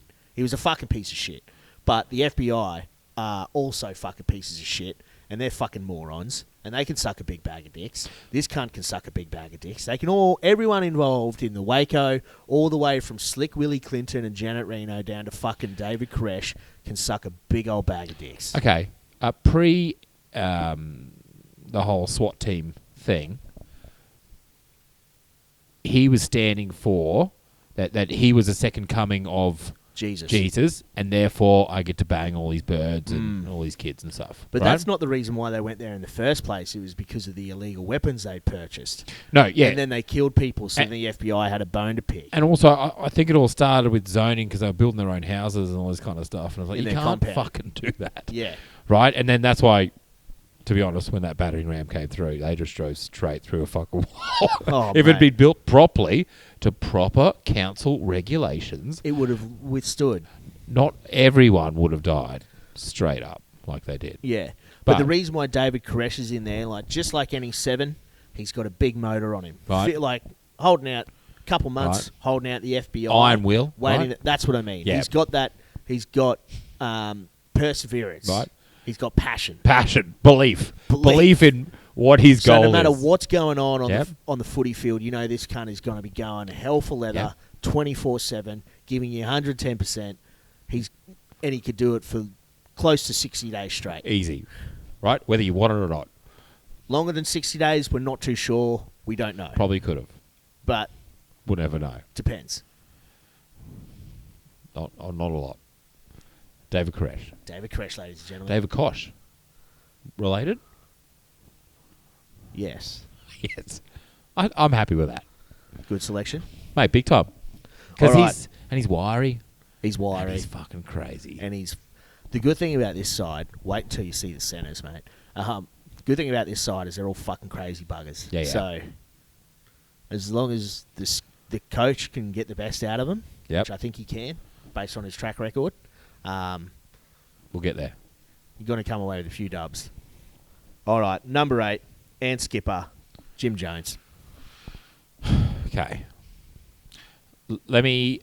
Jim Jones and Guyana. Yep. What was the name of his cult? The Jim Jones something. People's Temple. People's Temple. So, what's the name of the drink? Kool-Aid. Kool-Aid. So it was actually Flavor Aid. That's right. So the term drinking the Kool-Aid. Drinking the Kool-Aid came from Jim Jones. So Jim Jones, long story short, Jim Jones started the People's Temple in Indiana in the 50s. Early on, he was actually really good, setting up a lot of social programs, setting up a lot of programs to help out the disadvantaged and the disillusioned. And he started off as one of those look, Jesus. Yeah, right? But he was helping the local black communities, and then it all got a bit much, and he got a bit power hungry, and he left because he was doing some crazy fucking shit in San Francisco, and he went to Guyana jungle, and it was called Jonestown. There you go. So he set up Jonestown in Guyana, and then so it all kicked off because there was chat that there was human rights abuses going on down there. So Yep. US Representative Leo Ryan, he was a That's congressman, right. flew down there with a team to investigate, walked around and all this sort of shit, and then As he was smuggled getting- out four people were coming with him, and as they got to the small plane, Jones, some of the people from the People's Temple busted out with M16s and laid waste, killed the congressman, killed some of the other people. Word got back to Jonestown, and he'd already planned it, and 900 plus people either drank or were forced to drink Yep. Flavor Aid laced with poisons. Yep. So that's where the term drinking the Kool-Aid came from. So the reason It was why Flavor Jim Aid. Jones, like he's a big guy, burly guy, obviously has a lot of fucking say. Because when there's recordings of him talking as they're all drinking the Kool-Aid and all this sort of Yeah, stuff, there's some- and it's pretty fucking chilling. There's a show called Most Evil. I think it's this Columbia professor makes a scale of 1 to 25 or 1 to 21 of most evil. You know, Yep. so like Yeah. big time murderers are 21. You know, passion killers are number 1. And Yep. everything in between, and he puts them on a scale. And I think he says if it was Jim Jones just by himself, he put him at 9. But if the reports that there were murders, because I think only 4 people again or something like that got out of fucking Jonestown, that they were forcing these kids and women to drink the Flavor Aid, puts him at fucking 21 because he's a fucking lunatic. But also because you know Jim Jones is going to be the one bringing all the Powerades and stuff like that. Whether or not you want to drink them, that's entirely up to you. That's true. No, No, it's not. I wouldn't. No, it's not. Well, he's going it's to not force up you to to. you. No, you're drinking it. But Jim Jones, mate, like just because it was just fucking crazy. Like just with like so many cults and shit like that, it's just, this is why I find this shit so fascinating, because everything typically starts from good until human nature comes into it. Yeah. Religion Right. starts from good Best until... intentions. Wait until we get in here, because there's a few religious blokes in here that Yeah, I've yeah. thrown in because it's bullshit. But like, humans are just inherently fucking shit. They start Not tweaking the every- rules like, so they can bang your wife even and your the wife. nicest fucking people in the world have done something fucking shitty. You can't be 100% Yeah. fucking brilliant all the fucking time. And some are just more fucking abhorrent than others. And no matter what you do, like the idea of socialism or communism is good, but humans are pieces They of fuck it. shit, and people hijack it and they fucking take it over, and they do it for all the wrong reasons, and they see an opportunity and they take it. Yeah, yeah. And I find that so fascinating, because I'm like, all the issues in the world would be gone if people weren't fucking cunts. If we re-elected Trump. And speaking of cunts, at halfback, Ma'anan Oh. Sheila. Tough- Ma'anan Sheila. Tough titties. Tough titties. Which, okay. Look at the photo. Just Look at her. flipping 'em Oh, off. I didn't even see the bird. Okay. Perfect halfback. So- Perfect halfback. So in the early to late 90s, all I remember is seeing Ray Martin talking to some... No, it wasn't Ray Martin. It was someone else. Oh, the other Oh, bloke. was it Ray Martin? I think it was Ray. It was. And he was maybe. interviewing this Indian bird. And all of a sudden she just goes, well, tough titties. And I was Well, like, tough titties. I have no idea who this is, but why she said it. And then on Netflix, I watched a little documentary called Wild Wild Country That documentary is brilliant. it's a 6 or 7 part. After halfway through the first, you're like, I don't even know where the fuck this is going. And it just spirals, and then you go, this must be it. And you're like, how many more episodes? 4? And so... I would highly recommend that's probably... go and watch Wild Wild Yeah, yeah. Country. It is fucking sick. Yeah. But Ma'anan Sheila, so she was the secretary, or essentially the right-hand man, or whatever it What may was be, his of name? the Bhagwan, The of the Bhagwan. Rajneeshis. So the Osho movement. Rajneesh Bhagwan Rajneeshi. But she was essentially the one pulling all the strings. She was the so yeah. the Rajneeshis are so well known because they got booted out of India, Yep. 50,000 followers and all this sort of shit, but they were fucking weird. So the Bhagwan, there he was, the Bhagwan. I the saw him Bhagwan is standing coming, there. The yeah, yeah. Bhagwan is coming, and he was beautiful. The Bhagwan. So he was weird because it was this spiritual thing that was based on capitalism. So that Simpsons episode where the leader drives in a fucking Rolls Royce while everybody's picking beans is based on DeBarg. Yeah. He had a huge Rolls Royce collection. Yeah. But he was all about fucking each other and loving each other and growing your own shit and being a communal thing whilst working on capitalism and all this Build sort of our fucking own crap. buildings and yeah. So then they got booted out of India and went to Antelope in Oregon Yeah. in the late 80s. And Which built this, is- and middle of buttfuck nowhere. Like moving to Stanthorpe. Way more fucking how you going. And then long story short, people weren't liking them. They were bouncing back, and they did a bio-terror attack where they put salmonella in all the fucking salad bars at Sizzlers and shit. Where beavers got blended up in blenders and poured into the water supply of the local town. Right? And then Ma and Aunt Sheila, and then people were getting murdered and all this sort of shit. There's poison She in a actually, needle. she's been quoted as saying, she said to one of the other guys who was the general counsel of the fucking place that she killed she injected her first husband before he fucking died. She got married again when she moved to Switzerland. She got sentenced to 20 years to life for the attempted murder for the bioterror shit and got out That's 39 right. months later and then moved to Switzerland and married the bloke who died from AIDS very shortly after getting married. And she now runs 2 funeral homes in Switzerland. Highly But recommend that documentary. Perfect, highly recommended, but perfect Yeah, halfback. 9. Chirpy, fucking arrogant, Yeah. talks shit, flips cunts off, fucking thinks she's the tits. Running the big show. Yeah. Right? Yeah. So she's not like the forward pack is the grunt and the muscle and the fucking real how you going, yet she's behind him getting all the glory. Doing being all the bidding. Being a little fucking cunt. Wouldn't shut up to the referee. Tough titties. All this sort of shit. Blended Ma and Aunt beavers. Sheila. Yeah. Blending the beaver. That was... Mate, that documentary. Oof. Just watch it. It's Just so get into sick. it. That's actually awesome. All right, well, that was Ma and Aunt Sheila. So now, at 10, I fucking hate this cunt with a fucking passion, hey? I fucking hate this motherfucker so much. I don't know if you know him. Kenneth Copeland. Do you know this cunt? No. So, Kenneth Copeland is a televangelist, mate. Is it a current one? Yes. So he's the guy. I fucking hate this Love son him. of a Oh. bitch so much, man. Can he So he was with the charismatic movement, right? So fundamental to the movement is the use of spiritual gifts, which they call charismata. So, and also prosperity gospel, right? What do you think the prosperity gospel is? The more money you give, the more you will get back. 100% He is a fucking simple business. scumbag. He is a fucking scumbag, right? But only have a little bit of money. Well, then give as much as you can, because then you'll He double says it back in the kingdom of the Lord. 100-fold. Yeah, Says yeah. you'll get it back 100-fold on Hundo. that investment. So finances mansions, jets, private jets, and airport, all this other bullshit. During the pandemic, he repeatedly claimed that the pandemic had ended or would end soon.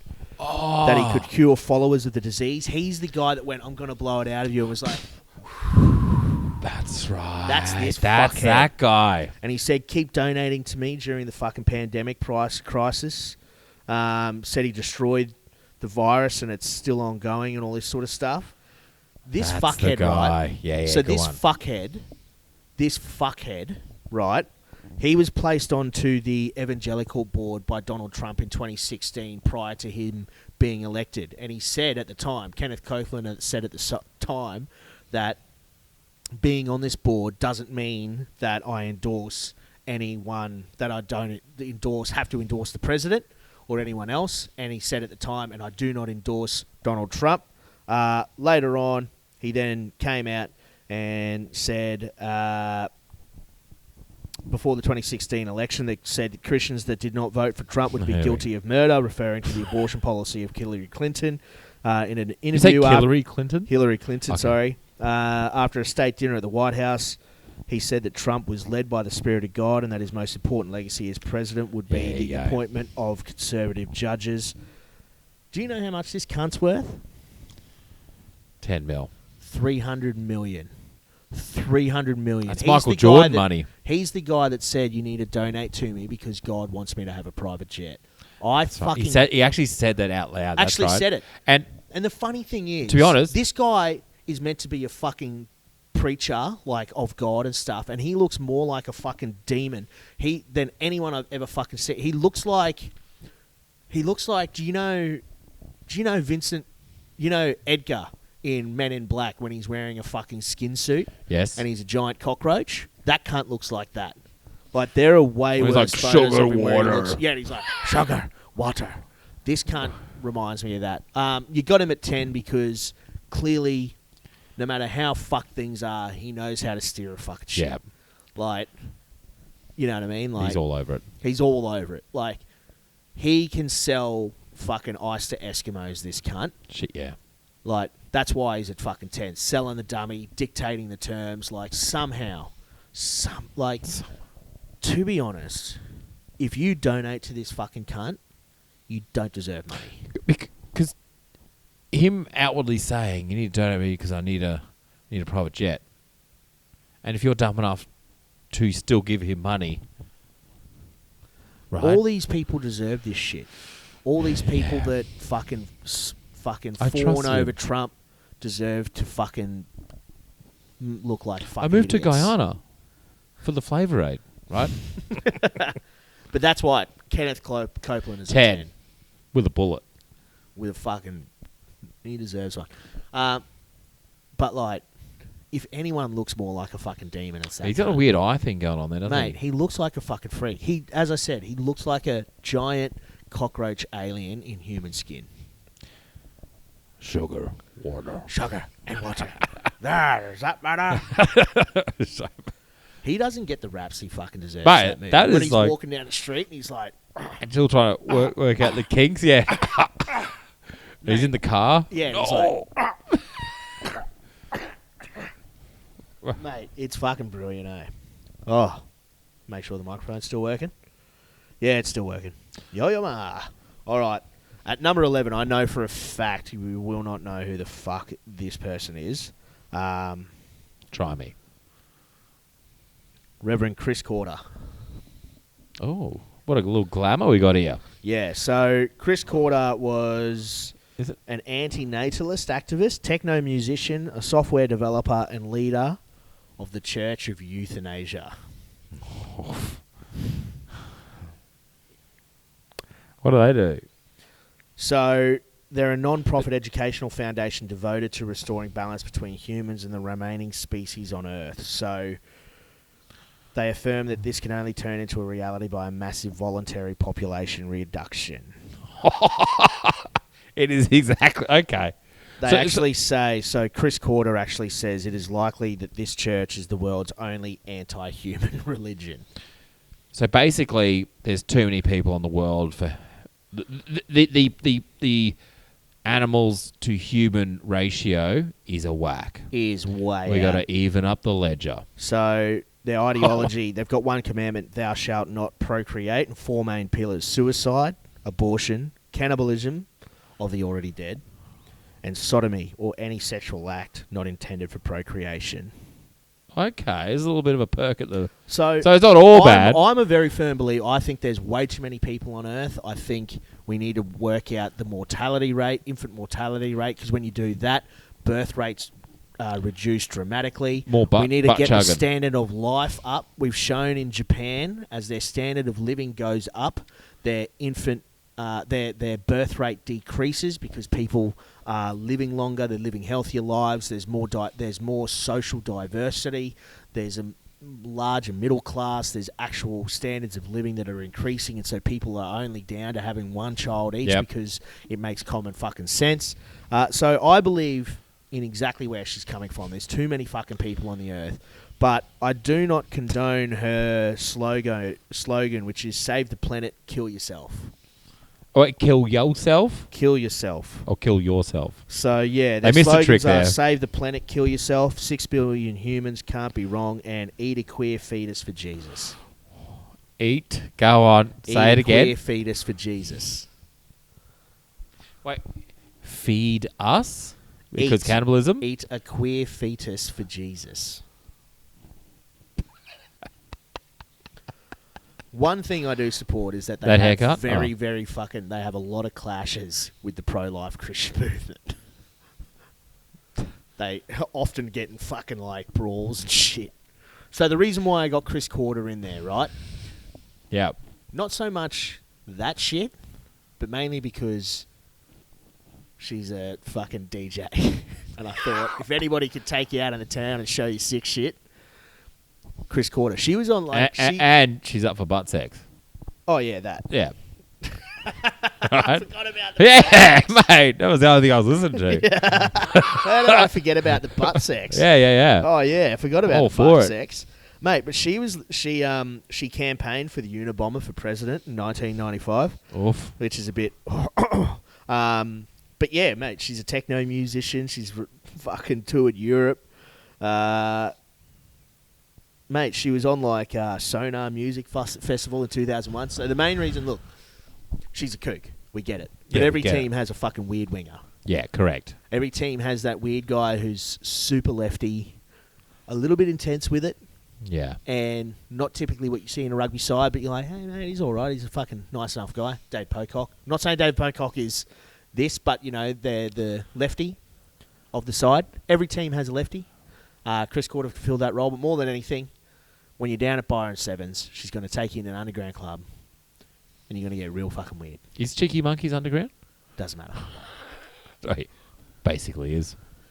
But she'll take you on Yeah. tour. You might go to a fucking Dutch Sevens tournament, There you go. and you're going fucking hell for leather, baby. Big time. Munich Sevens, she's going to take you to Berghain. She'll walk you straight in. Take it to Berghain to take it up the behind. Straight up the Berghain. Right. I don't like that. Berghain and BJ's. No babies. Because of So, yeah, Reverend Chris Corder. Stop calling her Reverend. Reverend Chris Corder. Love it. All right. Now, the 12 and 13, We got a combo going I on. kind of hate selecting them. But at inside centre, it's Paul Schaefer. Paul You know Paul Schaefer, Schaefer? with the two dots over the A. Paul so, Schaefer Schneider. Gotcha. I was So about to say, he was an excommunicated Nazi. oh, Lost his eye when he was young. Tried to join the SS and got booted because he's an infirm fucking loser. Incel. Worked as a medic in the Second World War. Got the fuck out of there and moved to Chile. And that's where his fuckiness got real fucky. It's Okay. weird to say that an ex-Nazi got fucky after the war. it was weird to say I preferred him as a Nazi. Probably. Right. Because he was fucked. So, Okay. Got down to Chile. child abuser, like set up a thing called Colonia Dignidad, which Dignity Colony. And it was later changed to Villa Baviera. But it was essentially a colony for like excommunicated agricultural workers from Germany and all this sort of stuff. But he was known for child abuses and horrible fucking human Brilliant rights boys, abuses yeah, and all yeah, this sort of yeah. stuff. But the reason why I selected Paul Schaefer at inside centre is because every team has that inside centre who's just that short, crazy little motherfucker. And you're like, I don't know who he is. I don't know where he's come from. He's got that 1,000-yard stare, and you just know that he is Well, a fucking crazy 500 yard stare. He's like one eye, right? Yeah, sorry. Wait, one eye? Probably would have put it at blindside. Oh, true. Wait. That's my bad. Shockhouse Sahara was blind in one eye and shit too. Oh, okay. There you go. Yeah. But he was a fucking piece of shit, this guy. Actually, now I understand what you were like last week when you're like, yeah. Yeah, you don't really froth it, eh? What do you want me to... There's nothing to say. That's why I said I don't really Dignity like the House? 12. Yeah. Oh, God. But that's what I mean. The reason why I put him at 12 is because I was thinking, like, your 12 sometimes is just that fucking weird, quiet, crazy little fucker where out of nowhere does... And you're like... I didn't think he could possibly do that. But you're like, that cunt has fucking done something fucked in his life, haven't you? He's done some things over in South America. Which you just never bring up ever Don't. again. No, don't. But he was a fucking piece of shit. Paul Schaefer Schneider. Now at 13, David Duke. Do you know who David Duke is? He's the current, isn't he, KKK? He's a former Grand Wizard Former of the Grand Wizard. Ku Klux Klan. People get in trouble for being associates or friends or talking to David Duke. because he was the former Grand Wizard of the Ku Klux Klan. Oh, But this is vegetarian. He's just a fucking piece of shit, mate. White supremacist, far-right politician, convicted felon. So the reason why David Duke's in the side is because he does have political sway, but also because he's a piece of shit. So you need someone who's on tour who's a fucking piece of shit, who's gonna do all the piece of shit things you need to get done. So did you know? So by the way, a political thing. So in the late 70s and the 80s, he kept trying to run on the Democratic political platform and was just getting no love. Everyone's like, cunt, fuck off, you neo-Nazi. Yeah. You're a fucking Grand Wizard of the Knights of the Ku Klux Klan, you fucking piece of shit. Yeah, but he wears his hat so no one sees him. Mate, he is a fucking scumbag. The Anti-Defamation League has described Duke as perhaps America's most well-known racist and anti-Semite who promotes white supremacist opinions. But, so for 10, 12 years, he's trying to run on the Democratic ticket to try to get into the House of Representatives or any government for that matter. Yep. And then in 1988, flips, goes to the Republican Party, gets elected to Congress in Louisiana on the Republican ticket. Louisiana. But, mate, this is how fucked this cunt is. Even George H.W. Bush was denounced this cunt. Was like, you're a fucking piece of shit. And then during his campaign trail, he was saying that he was like destitute and needed all this money so that all his donators would give him money, which he then just used on fucking personal gambling debts and all this sort of shit.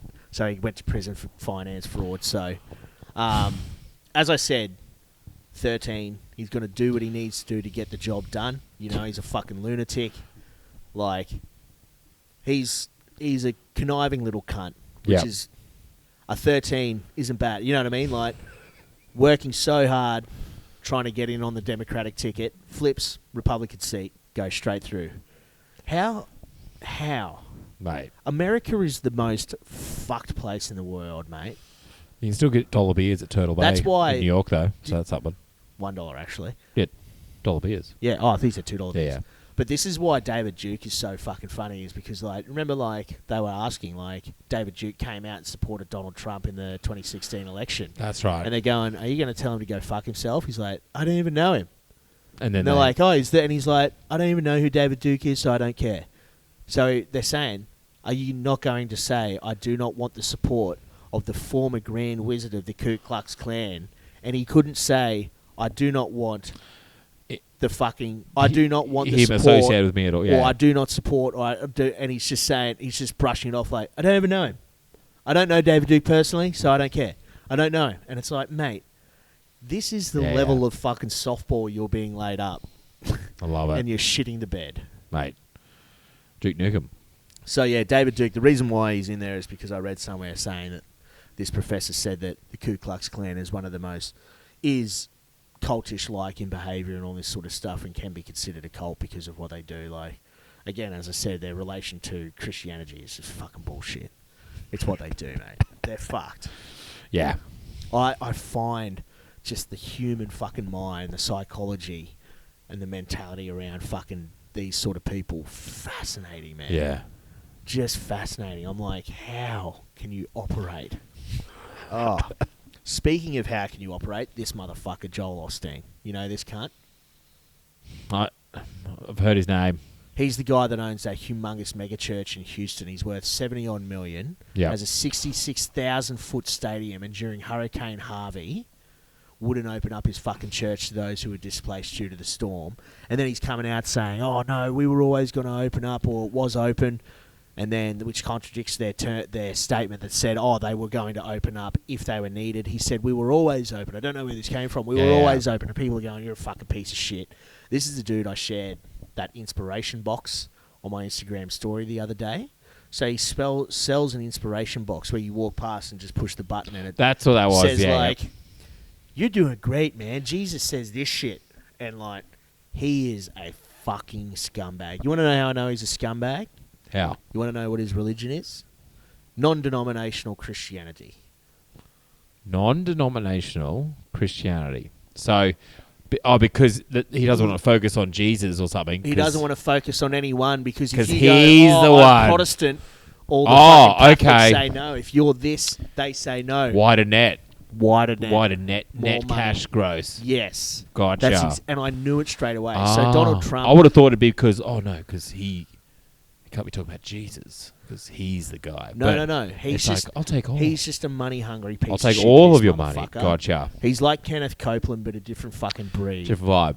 He's a fucking scum. I still hate got these cunts so much. Still got the devil eyes though, right? Yeah, they look like they're fucking weird. At 14 too. They're weird motherfuckers, man. You're on the wing. But yeah, like this cunt, fuck. Yeah, that shit with Hurricane Harvey was fucking bullshit. But also, yeah, the non-denominational thing. That's what Donald Trump did, right? So Donald Trump says he was Presbyterian or something like that. Yeah. And then a week before the election came out and said he's non-denominational Christian because he wanted to get as much of the fucking Christian vote as possible because he knew he was going to get his ass fisted by Biden and co. And that just right there for mine.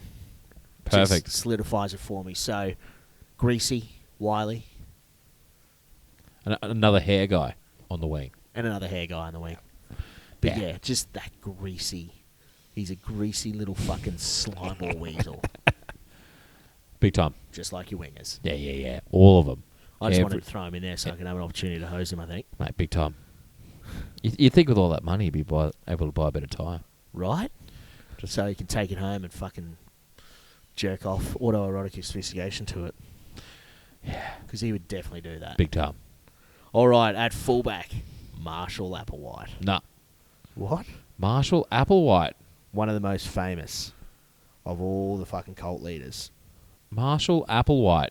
Heaven's Gate? Heaven's Gate. You know Heaven's Gate? So, when was it? I think it was like 97 or something like that. So, Heaven's Gate, big mass suicide. They were found 39 of them, I think, in a house. So they believed that extraterrestrials were going to come and... It's much like Scientology, that extraterrestrials were going to come along and take them away, and they were going to leave their earthly vessels to go away. And then what happened in the 90s is the comet Hale-Bopp was coming past Earth, and they deduced, Marshall Applewhite deduced that a spaceship was going to be trailing this is the big comet one. Hale-Bopp. So we've all got to go. They all got into their Nike trackies. I think it was Air Force Ones. So someone came into the house and there's just 39 cunts. That's what that footage is. Yes. And it's just bunk beds. Yeah. All the same clothes. All the all toes purple, pointing up. Yeah, and they're just dead. Heaven's Gate. Marshall Applewhite. Shit movie too, Heaven's Gate. Oh, was that Chris Christopherson? Yeah, it was... And it was one of the... Before Waterworld came along, it was rated as one of the biggest flops of all time. Yeah, speaking of flops. Oof. Hold on, they could be up there trailing that comet, living it up. We don't know. But yeah, he's at fullback. Not too sure why. Wait. Did he... He died. Get in his tracky dax? Yeah. Oh. Went down with the show. He's a team player. That's what you want at fullback. He's obviously an experienced campaigner. And he believes Have you seen that video with him in it and shit? Or talking to... He's weird, bro. I have stumbled on YouTube some stuff, and you're just like, what am I even... Yeah. I've always wanted to read up on Scientology or go get my Etons tested or anything like that. But I'm terrified that I might fall for it. It's just... hear him out. In my opinion, I think Scientology is just a massive scam. It's a scam to launder money. It's a scam to not pay taxes. Why do you think all these celebrities are a part of Scientology? They donate all their fucking pay packet to the church, and the church just fucking under the table gives it straight back to them. There's no way all these fucking big name cunts can look at Scientology and be like, Xenu, yeah, that makes sense. Mm-hmm. Yeah. So I reckon it's all fucking bullshit. But I've always wanted to I'd love to either try to start a fucking cult and see if people get around it. But then if it got too far, I'd freak the fuck out and be like, don't kill yourselves. And they're like, you told us you'd say don't kill ourselves. I'm like, no, I'm serious. And they're like, you said you'd say that. I'm like, ah. Or I'd love to like try to join a cult, but then I'm scared that I might get stuck in it. I don't know. Oh, yeah. Or start your own cult anonymously and then try and join your own cult and see if the people you've trained them are doing it correctly. Yeah, true. Like Undercover Boss. Exactly like Undercover Boss. And I wear a fake mustache. Yeah. Or no mustache. Oh, true. A ball cap upside down with some holes cut out. Yeah, it's just over there. Just the mustache is left. But yeah, they're fucking lunatics, those motherfuckers, man. Oh, so fucking loose. All right. So, on the bench, Ellen. Who is a bit of a cult leader, right? She is, mate. That's the fucking thing. Like, her fucking fans are like cult members. They fucking froth her. Yeah. And just like a normal cult, the cult leader treats them poorly. Yet they still keep coming back. They do. Mentally abusive. A lot of them, like David Koresh. Yeah. Uses music. Have you ever heard some of David Koresh's music? Like sings and shit. Yeah. Ellen uses music and dance, right? To weigh them in. The Rajneeshis, they all fucking sung and danced and banged. Ellen. Always. We got another sub. Yeah.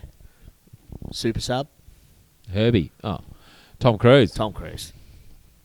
Imagine the impact coming off the bench from him. Mate, big time. What did someone say about him? He's got this like... the way they describe Tom Cruise, everyone's like, he's so lovely, but he's weird. And I can't remember who said it about him. Maybe Sacha Baron Cohen said he's got this unapologetically happy demeanor behind these somewhat dead eyes, but he's not actually bad or rude or anything. He's actually incredibly nice and polite, but he's like, but there's still weird. Yeah. Weird. Mate, look at him. But bring Tom Cruise along. You know, he fucking flies helicopters, all his own stunts and shit, so you know he'd handle his own when he came on the field. Undies, socks, business shirts, sliding around. Risky business, Risky baby. business. Meow, meow, meow, meow, or meow, if you're meow, in Bangkok, risky business. Right? Right. And he'd be bunging up the cocktails for you with Brian Brown. Yep. Right. So Brian Brown would probably come along. Oh, if we bring in Brian, Pando. 2 hands, yeah. Yeah. Good stuff. All right, now it's time for the coach. And as I said, massively influential. Mate, Charlie M. Charles Manson. Rumours that he... Rumours that he was actually part of a Harvard LSD trials. And no, that's Ted Kaczynski, isn't it? The Unabomber. I think they also did that. Yes, definitely Kaczynski, but also Charles Manson, and he was known to the cops, but they'd take him in, and so really, it's not his fault. No. What was the name? Did he put a name to his followers? Skelter. Oh, the Manson family. Gotcha. Yeah, but called it Helter Skelter. He was talking about the race war. The race war that is going to come up. That is going to revolutionise the world and stuff like that. So the reason he's coach is there's chat that he probably killed a drug dealer in 1969, but he didn't actually kill anyone. It was like Tex Watkins and all this sort of shit. But he got his people. Got his people, his family. And that's what's so fucking strange about this is that he was charged and, he was actually charged and convicted of first-degree murder. Was put on death row, but then obviously had that waylaid. But he was just a fucking psycho. But the reason he's coach... Like Wayne Bennett in A State of Origin 1 at halftime, brings his troops in, slight little word, off they go, they do their bidding, come away with the buttered confection. Right. Charles Manson is very much the same. Has a quick yarn to the family. Yep. Hey guys, this is what you need to do. Go out and do this. If you do this, it's going to work out. And they go, yeah, Helter Skelter. Like the cattle dog call, like the Queenslander. They yell out Helter Skelter. Rodriguez. Yeah. Sits back and goes, brilliant motivator. Didn't even do anything. No, it wasn't me. I don't have to do anything. They just go out there and they do it, you know. Charles Manson. Man. And he got married in jail whilst on death row because someone wrote in and they wanted to... Yeah, weirdo. Mate. Oh, God. Because in once upon a time in Hollywood, it wasn't quite... No. But it was the like whole purpose a of their fantasy thing was on it. to start a race war, which Yes. would overthrow, that would bring down society and stuff Yes. like that. So, yeah. He's a fucking weird motherfucker, eh? Oi, aren't all coaches, Right? right? Yes, that's the fucking thing. All coaches are a bit fucking weird in their own right. Yeah. So, hence Charles Manson. And then the manager is the Bhagwan. This is the guy. The Bhagwan. Oh, and then when they raided they got his house and they went underground. There's all those pornos and a spa bath. And Yeah, he was like a grotto. mate, like up. It's Love like it. something you'd find in Hugh Hefner's fucking crib. But yeah, the Bhagwan. He's the manager just because Just 'cause he's of the one saying, spiritualness. this is what you do, Yeah, this is how yeah. you do it, this It's is the how you need to philosophy go of- about yeah, it. yeah. Yeah. And So- I'll get the people together to make it Like happen. the equivalent of Chris Choppy Close as the manager of the fucking Queensland State of Origin Yeah. side. Doesn't really manage shit. What he really does is he brings the passion. And Sends it's the that- aura and the passion. Yeah. Sets the tone of what you need to do, and he says, this is how you do it, and then facilitates it. The foot soldiers go out and do it, but Yep. he's the one saying, this is what we need to do, this is how we need to do it, this is how you live your life, Yeah. this is how you You get the dub. beaver, you put it in the blender. No, in the blender, right? Right? Hmm. And then you go from there. Yeah. It's simple. So, yeah, the manager is The Bhagwan. The Bhagwan. I actually think I Sri will Rajneesh. rewatch that Wild Wild Country. I watched the first episode again a month or so ago with my mate, and I was So when like, they "Fuck, start, they this is start sick." building that power plant, and you're like, huh? And they're like, what's in that building? They're like, can't go in there. Okay. Fair enough. Mate, love it. So fucking good, eh? There's some fucking weirdos in that 15, mate. Yeah, mate. Look, there's always going to be fraught with danger. Yep. It's all happening. Doing a dictator 15, doing a cult leader 15. But we're just picking a 15, right? Yeah. It's just going on tour. There's only so many 15s we can think of. Yeah. If you got any ideas for tour 15s that don't involve so much fucked up shit, then sing out. Right. Until then, Actually, yeah, put them in the mailbag. sit back and fuck up. Yeah. All right? Strap on. Sit back, strap in, strap on. Yeah. Oh, I was going to say something about babies and Oh, what? that euthanasia thing. How? No, the euthanasia. Oh, strap-ons because of Church of Yeah, Euthanasia. the butt stuff. Like, I'm a firm believer in euthanasia, but she's a bit fucky. Have you seen the documentary of Terry Pratchett? You know, the author, very famous author, found out that he had early onset dementia. So he does this documentary about euthanasia, and at the end of it, I was fucking baked as my mate watching it, like super high Not a on great Sunday time. Best Go about on. 8-9 years ago. And at the end of it, because on Sunday nights on ABC they used to have Sunday Best, where they play all these dope ass documentaries. Yeah, I can't yeah. remember what it was, but it's about Terry Pratchett and euthanasia. And then at the end, they in Belgium or something where it's legal, and this guy comes in. He was a billionaire or something like that, owned all these resorts, but he has MS, so he's fucking shaky and real fucked, right? And he's 74 or something, so he's very old. And he comes in. It's just this little room, like a little cottage. And he sits down, and they do a mental capacity check, and they do all this sort of shit, and he actually goes through all these government issued Confirmations things to and, make sure that yeah, it's yeah, actually legit, legal. and then They have he sound like line. sits down, and his wife's sitting next to him on a couch like this, holding his hand, and he drinks this shit, and then he drinks this second shit, this barbiturates, and he's like, and you see him cough, like the woman's sitting. The chick running it, the nurse, is sitting on the seat next to the armrest of the chair, and his wife's sitting there holding his hands. And he drinks one thing, drinks a second, and you hear him, and he's like, water. He says, water? And she's like, no. And he's like, and like falls asleep, and then he's like sitting there, snoring hard out. And half an hour later, stops snoring, like slowly stops snoring. And the nurse goes, he's gone, and his wife just fucking loses it, obviously. and I'm sitting there. What are you doing to yourself, fucking mate? so high. I've just Mate. eaten like some, salt and battery out at St. Yeah, Louis. yeah. I used to get 20 wings and a Zorba burger every Sunday night. So I'm full of that. Baked as. Full of that. Baked as watching this. And when he was like, water, I was like, what the fuck is going on, man? And you just see this cunt die. And I was like, Oh, whoa. ready for Monday. I was like, hectic. Yeah. But it's fucking sick. Yeah. Nothing beats a good doco. Ben, Diary of a Heroin Addict. This heroin addict buys a camera and documents his life. Ooh.